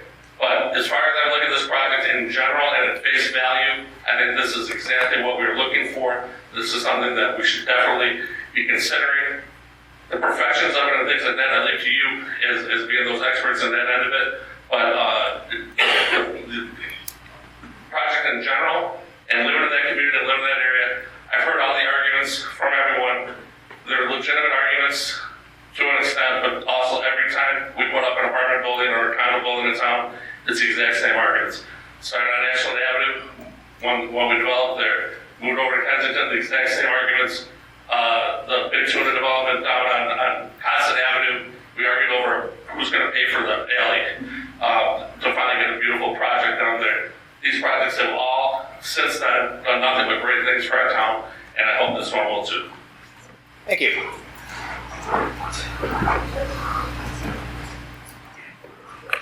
Hi, Carolyn Symington. I also live on Arlington. My husband and I have lived there for 19 years. We came from Chicago, bought on Arlington because it still had the city feel. Like Steve Palmer was saying, you could still walk around. What I'm worried about is my property value on Arlington. People that are looking to move to LaGrange that lived in Chicago might be against moving on a block that has a big 4-story building. I don't understand why we have to give an exception to this builder for 4 stories instead of 3 stories or something different.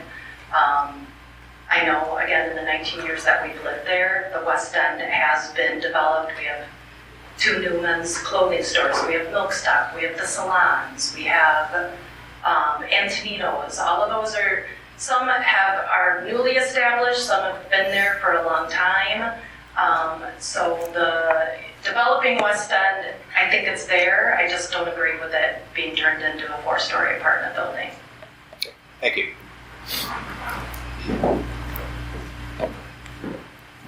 Hello, my name is Tom Murphy. I own 700 Burlington and 712 through 716 Burlington, just on the other side of the tracks. I'm all in favor of this development. I bought 712 through 716 in 2006 with the mindset that the West End would develop. I've sat with many of you on many occasions, and we've talked about developing the West End. I've asked about contributing money to development of the West End. It's been 18 years, and nothing has happened. And I understand the residents who have some concerns. However, a lot of the concerns that, especially when you start talking about traffic and parking, et cetera, there is traffic and parking that exists today.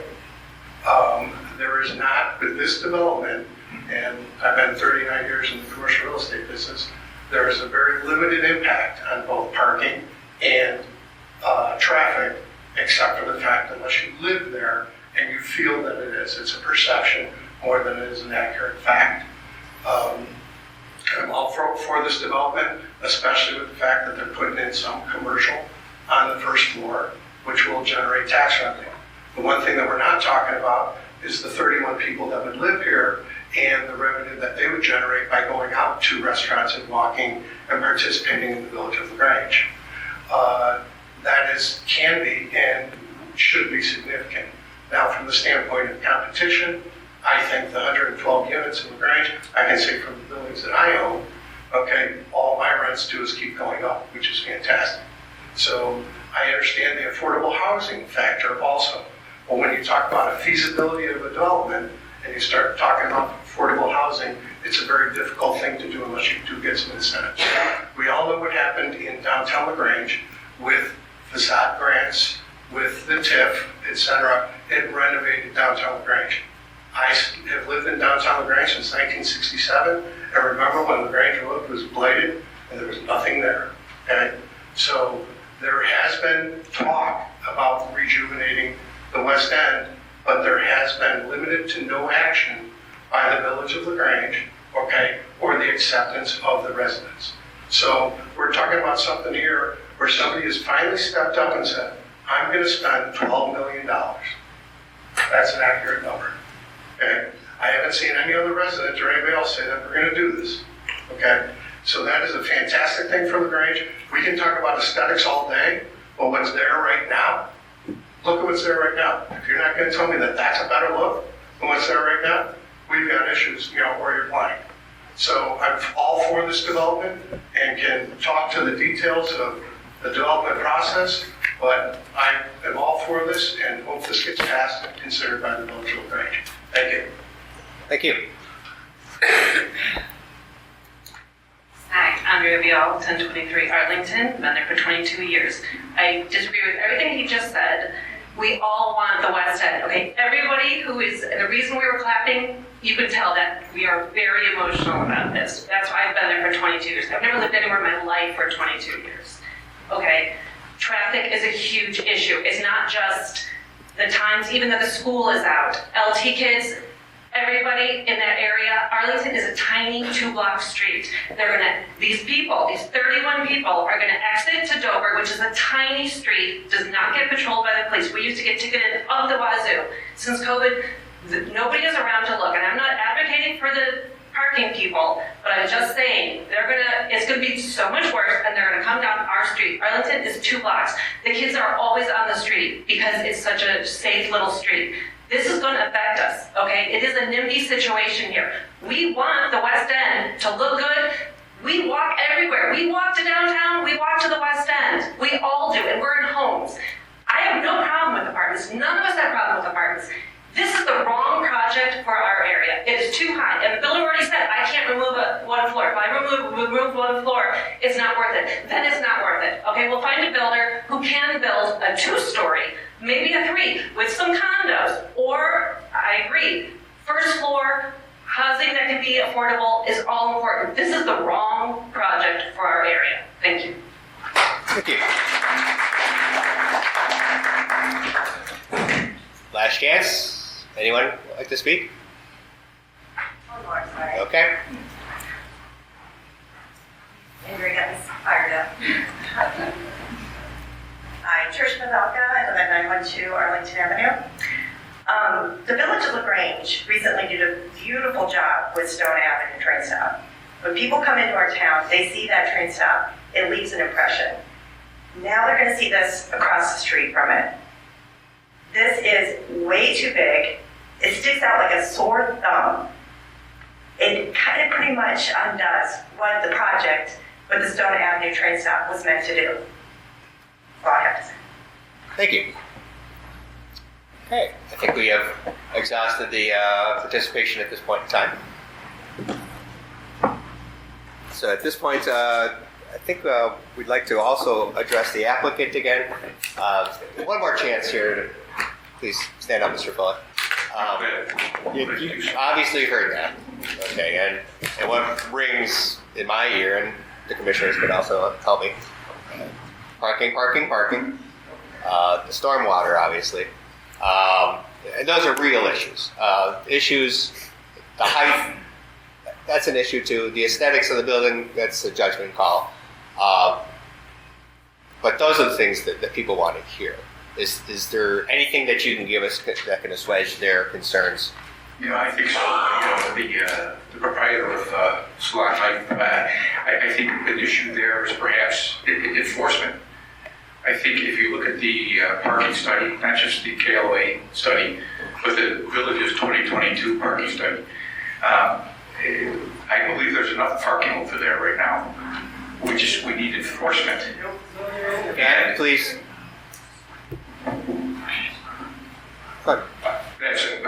I believe that, and I think if there's enforcement, and here's the thing as well, the concerns raised are valid, but they were anticipated by the village when they adopted the comprehensive plan.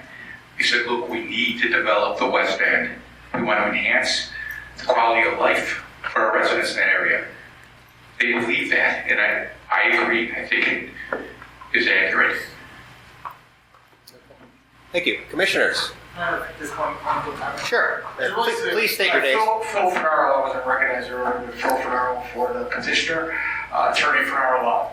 So just something really quick. So the enforcement issue is, and I've been driving periodically, not as an attorney, but just as an interested resident. I also live in the Grange.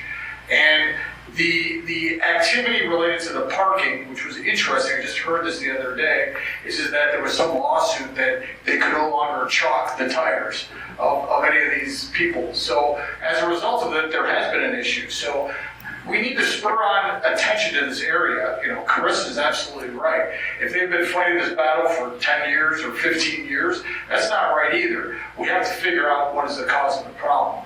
I was informed that before the board of trustees yesterday, they were considering an enforcement mechanism, a new electronic mechanism to increase the enforcement for that particular area and throughout the village so they can give more parking tickets for people that aren't. If these high schoolers are parking in that spot where they shouldn't be parking, they'll be ticketed. It'll be consistent, but now we'll know who they are as well.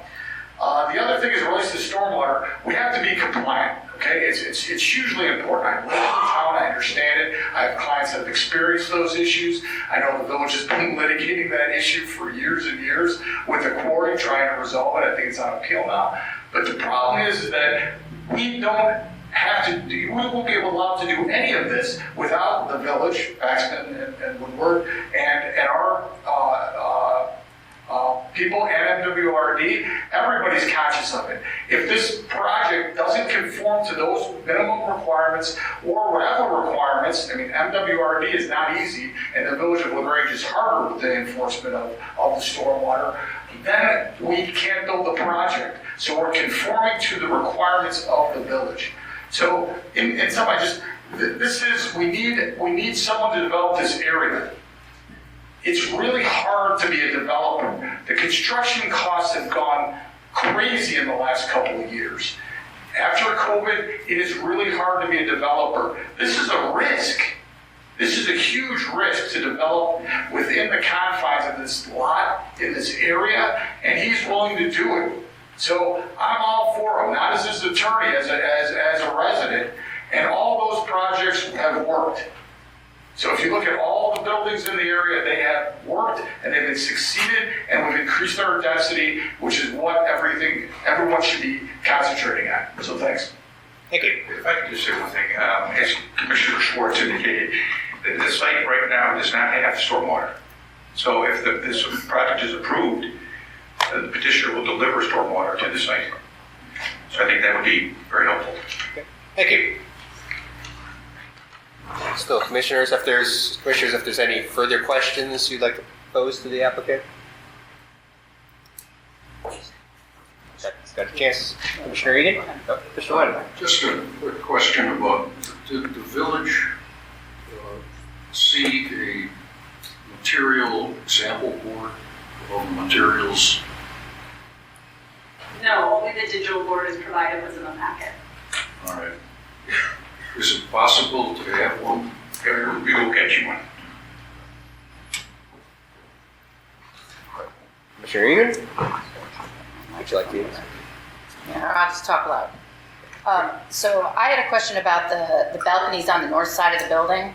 How far is the north side of the building from the neighbors that are immediately to the north? What's the distance between the north side of this building and the lot line of the neighbors directly to the north across the alley? Does anyone know?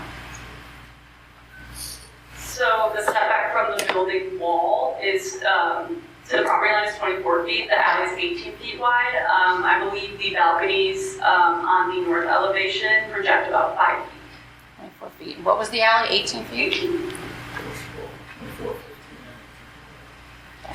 Actually, that is a lot more than 24 feet. Yeah, I was only looking at the drive aisle. Yes. 30 plus 24, 54 plus 18, 72 feet plus their backyard. 56 plus the 18. Yep. So Plus, 70 feet plus 2 yard. plus their backyard, yep. Okay. And can you speak a little bit to the concerns that some people have had about the sewer management, that if there's 31 units all using their dishwasher and whatever, can somebody just speak to that? How it will affect the surrounding properties? Everything we're providing is controlled release, and we would not be able to build if we could not get this permitted by IEPA and MWRD. So we're taking all of the requirements with providing that, and stormwater should not overwhelm the system. We are providing a slow release rate. This is a combined sewer area. So the problem is that stormwater can overwhelm a combined sewer area, which causes sewage to back up. By having a release rate as low as we have, there will be significantly less runoff coming from this site into the storm and sanitary sewer system. All right, thank you. And then I just had one more question about the traffic study. This alley is two ways, right? It's only one way? I guess I need some clarification on that, because I'm getting mixed. Yeah, it is two ways, okay, all right. So, I mean, I saw the traffic study, but I don't know, was there any discussion of the impact on Dover as to how they anticipate the traffic will? And maybe the staff can speak to that, I'm sorry that I don't remember. Yes, the traffic study did look at the intersection up to Dover and projected that it would not increase traffic considerably. At all nearby intersections, it projected minimal impacts and no decrease significantly to levels of service. Was that the traffic study that was only done in one day? Is that, or was it over the course of? So just to speak a little bit to the projections of how the traffic will flow once it's developed. Yes, they thank use you. they use established models to project how many trips a day would be generated by the various uses within the building, and then how those vehicles would enter and exit from the site. So those exhibits are contained within the traffic study, and how those then get distributed out onto the larger roadway network. The majority of the trips to and from the service parking lot were assumed to be entering and exiting onto Hill Road.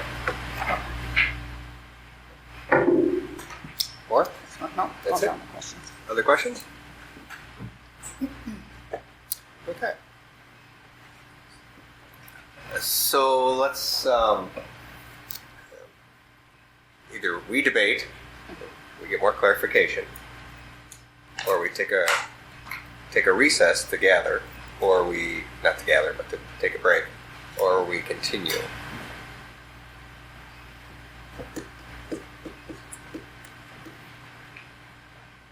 Any comments, thoughts? I'm fine to continue. Continue? Or you mean continue right now, you mean, or continue the meeting till later? Continue for a bit right now. Keep working. Yeah, a little bit. Let's call it keep working, continue, okay. Yeah. Okay, See what we have open for maybe a next. Okay, sounds good. Okay, so now we've obviously it's just us now. We've heard everyone and their concerns, and the concerns of the residents are obvious. I do have a question about the difference between the professional studies that we have done, both parking and traffic, that both say it's okay, it should be okay, and the residents who actually live in the area and say it's not okay. That's at this point, that's my biggest struggle. And me personally, I understand the water issue. I have to, personally, I side with the applicant. I think what they've designed. Use your microphone. Sure, sorry, sure. I have to agree with the applicant as far as the stormwater goes. I believe what they have designed is what is needed and what is allowed by the law. And that's just me personally. But there's other issues. I'd like to hear from you guys. Where are we at? I would concur with that. It seems like stormwater management would be ultimately improved by this development. And it has been, ever since I've lived here, developing West End has been a priority. So I certainly understand that. I've also been participating in the meetings for the new comprehensive plan, and surprise, surprise, developing the West End remains a priority. And it's kind of hard to do that without, some parking and traffic issues. But which I'm not unsympathetic to, I get it. The height issue, I think I need to study a little bit more. I'd like to see a little bit more what's kind of, the 4 to 5 stories. It sounds like some of these other heights have been tucked in, nearby residential areas, I'd like to, probably look at that a little bit more closely. David, before you leave that one, staff, just play with me. If they took off the curb and the elevator, is the natural roof line within allowable? Yes, the 43 is below the 45 foot, the parapet wall puts it at 47, and then the architect did say they're looking at exploring reducing that elevator shaft for an overall 47 foot height. So technically, I'm not saying they should do this, technically it could be done with the current design. If you cut off you need to screen the rooftop equipment that's going to be on the building, so it would reduce the height, but you would be staring at the mechanical equipment. Okay. I don't want to do that. Would, if I may, sure. The parts that are higher, the stairwell and the elevator, are those visible from the street? Yes, but they're the proposed facade, so you're not looking at the equipment. It will be thrust up. Parapet wall as well. Sorry? The parapet wall would also be there. Yeah, the parapet wall's there. The parapet wall's only 4 feet though, so it's not going to effectively cover the stairwell or elevator. Sorry, Commissioner Schwartz, we got No, those were just some general observations. I probably have a couple more I might chime in with later, but I'd like to hear some other commissioners. Well, I think specifically in regards to the parking, about your comment, which I think is very well placed, the difference between what we saw in the study versus what we all experienced in practical. I think a big miss by this study, Lot 13, get rid of it. It can't be part of this consideration, in my opinion. You're going to have commercial or retail who are going to park in a lot and then cross the train tracks and come across. That I think that's not something we should consider. I think that's unsafe. I think that's, and you have commuters, and I understand the concerns about high schoolers using it, but as somebody who does use the train and uses that lot, I don't want to see that lot completely filled up because it was pre-COVID, and I know the times are different, and so I don't want to ignore that, but there'd be times when I'd get to that train station in the morning and that lot was full, and then I was missing the train. So if we now open this lot up and we have a serious violation, lack of enforcement, which Attorney for an Hour did point out, which is right, then what? You're going to have a lot of people who are going to park in that lot, then people who actually want to use the train can't. And I pay a lot of money for that ticket, that decal. I think that the consideration in this study about using Lot 13 was off base. Okay.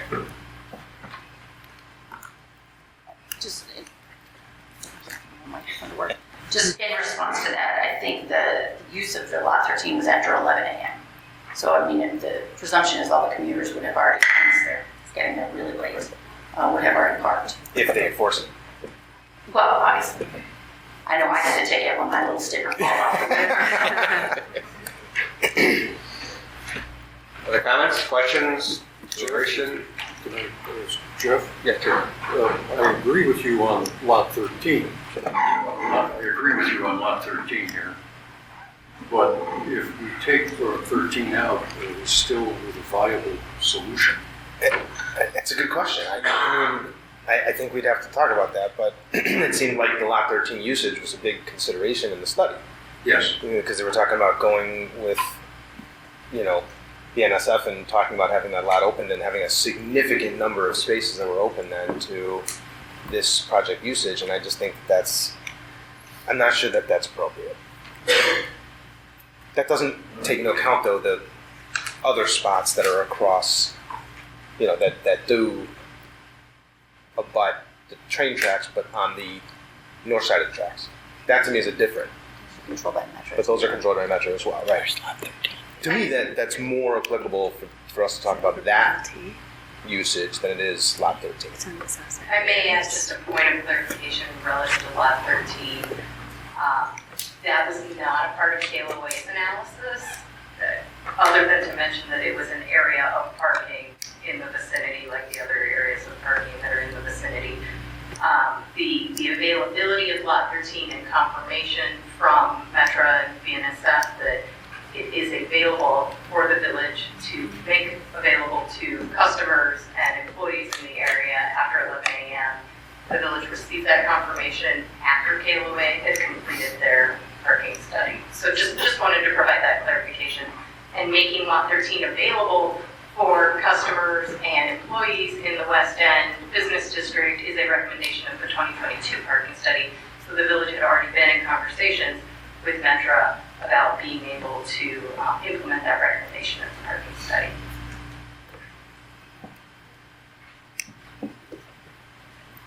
Commissioner Mosher. Yeah, I agree with what's been said so far. I would just add I have some concerns about the materials and the non-contextual materials, and so I like the application. I like the development of the West End. I think there are some issues we need to work through as it relates to materials and the overall look of the proposal.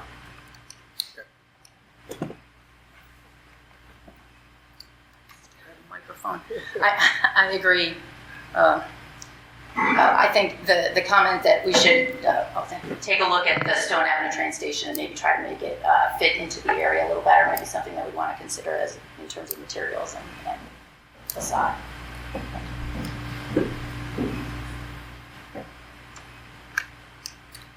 Okay, at this point, what you have is you have a lot of motions going on at this point. And I'm not sure we have all the information that we desire. Correct me if I'm wrong, if you guys are ready to got everything you need to talk about this. Or if we're looking for more parking information, more material information. I am. Yes, yeah, definitely materials. Okay, so before we put this to a vote, perhaps we should continue this and allow the applicant to give us a little bit more. Yes or no? Yes, I think that should have. Yes. Mr. Hoffenberg? If we're going to do that, I want to be clear about what we're asking for. I agree. Go ahead.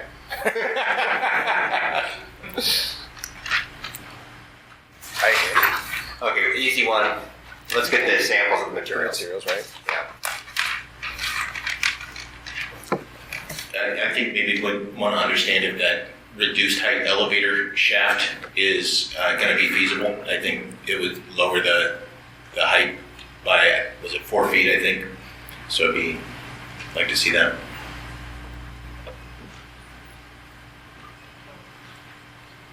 I think works. I think also don't we want to see the plans that now conform to the 2.0 FAR? So that would be helpful if that was available for my training.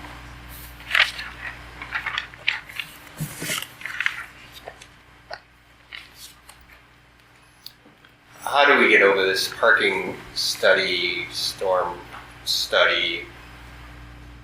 How do we get over this? As far as additional information that we could bring back to you at a future meeting, we could have the village's consulting engineer look specifically at load relative to the sanitary demand that's being generated by this project, which is what I heard from the residents saying their concern is with the 31 apartment units, that there's all this additional fixture count being added, the stormwater. The applicant has spoken to how they're managing that, and it seems as though the commission seems fairly satisfied with that, but we can have our engineer specifically provide some additional analysis regarding the sanitary impacts into the combined system. If I can add one part of that too, is I heard the comment that the site is being improved with stormwater because right now it has none. But obviously there's a new project that's being built with no green space. I'd like to know from the engineer what you're taking away versus what you're adding. Does that now improved by the fact that you're adding the vault underground? So the site's relatively covered currently with impervious surfaces. From a stormwater standpoint, the height of the buildings is less impactful than the lot coverage. So is that what you're looking for, a lot coverage comparison, existing to proposed? Yeah, so you're saying the FAR is really more about the height than it is the... Sure, I'd be happy to speak to FAR. So FAR is talking about the floor area of the building as compared to the lot area. So an FAR of 1 could be a 1-story building that covers the entire lot, or it could be a 2-story building that covers half of the lot. It's more of a measure of bulk than it is like a lot coverage requirement. Or density. Yep. Okay, so maybe I didn't appreciate that there wasn't as much green space on this site right now as... Yeah. With regard to traffic and parking, we could invite a representative from KLOA to attend and answer questions. If there's additional analysis that you'd like them to specifically do, go out and collect data on another date, we can also look into that. You know, the studies are obviously expensive, but I guess the one testimony was that they did the study on an off day, basically. You know, I think perhaps they should come to the next meeting to give us a little more clarity.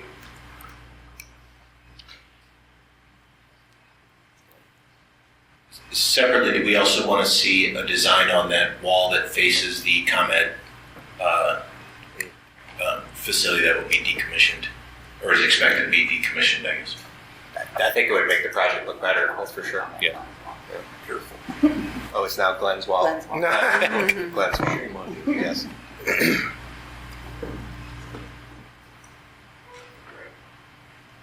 Any other requirements that we would like to see before we gather again?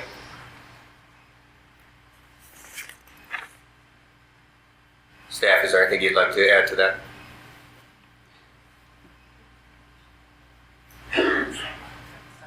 Yeah, I could just echo staff's conditions within the report. We would like to see those addressed in some way, so we're able to come back at the next meeting with less conditions.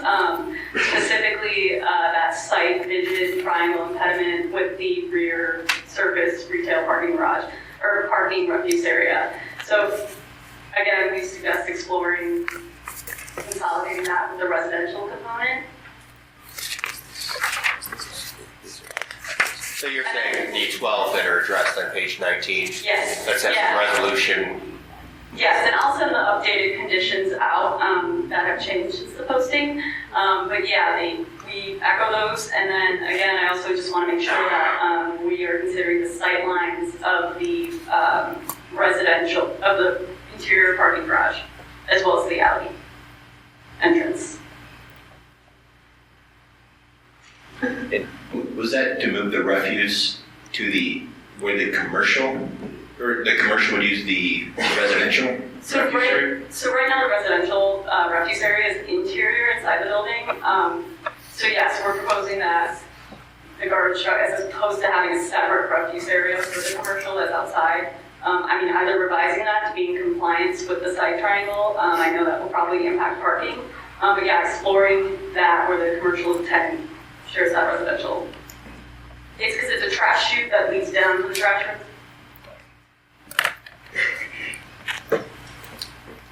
Good. Could we also, I'm not sure if this was already incorporated, but could we address the Design Review Commission preliminary comments that were provided? Yep.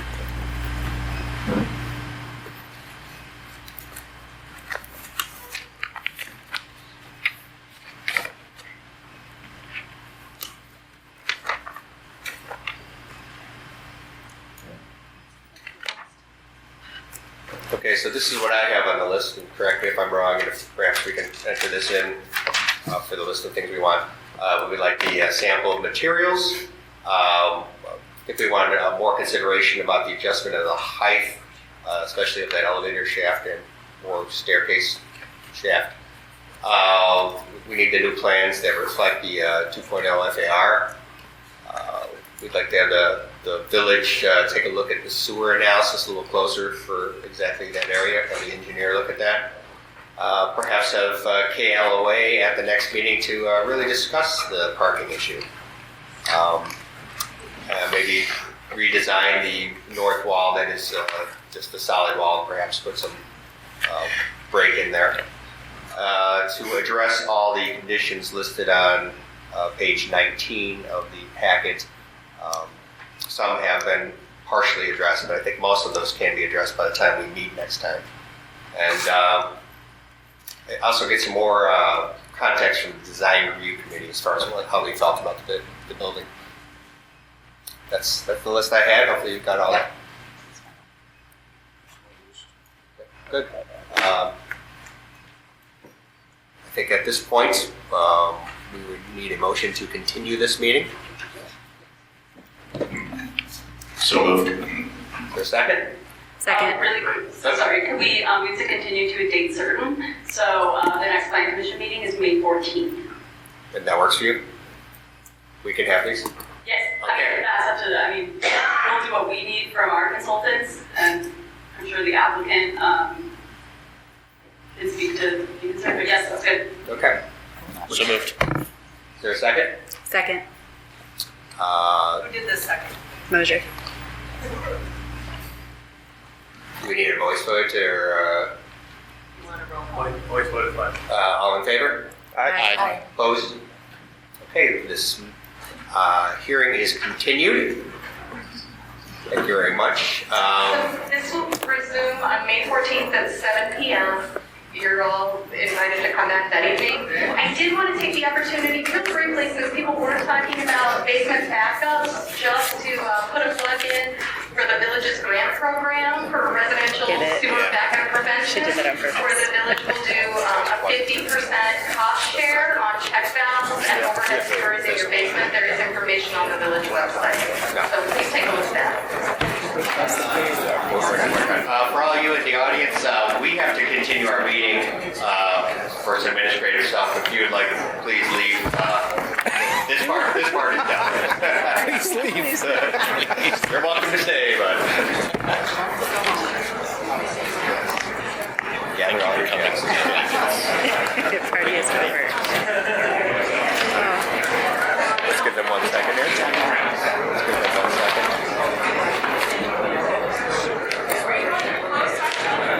No, it's not a closed election. You can stay, but over the Just talk loud. Just talk loud. Yeah, it's okay.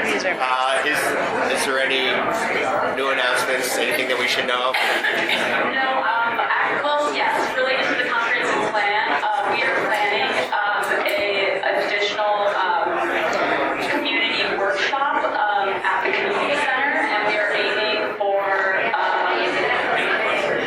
May 6th or 7th for the public. What date was that again? May 7th. What's the community? We don't need to be there on May 7th. Oh, we don't need to be there? There's a different commission workshop. I'll be sending out the email for that tomorrow morning. It's at the end of the annual meeting. Okay, good deal. Any other items? No. Do I have a motion to adjourn? So moved. Is there a second? Second. Wait. Oh, I am so sorry. Please, another public comment. 1 second, sir. One second. She has a public comment. Sorry. It's okay. Thank you. So can I clarify, is the May 6th or 7th community meeting specifically about the neighborhood that we reside in?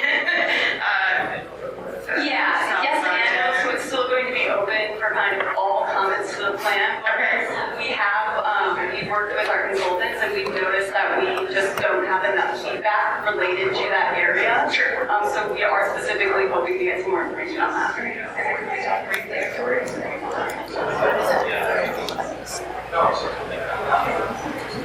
Okay. Now I move. Yes, Sure. yes. The condition of the alley has not been addressed, just the width. The width of the alley is wide enough, 2 cars that pull over. Wait, hold on, sir. 1 second, sir. My recommendation is to continue the public hearing. So the best time to come back, if you have comments on the application. The next time? The next one can be part of the public hearing, because right now the public hearing is continued until the next meeting. Yep, gotcha, perfect. Thank you. I was a little too shy to come up doing the actual, Next time. but I've got plenty to say. I can tell. At the next meeting, you'll have your On the record. Let's do this again. Was there a motion to adjourn? You said it, or did Sure. Glenn? Motion to adjourn. Is there a second? Second. All in favor? Aye.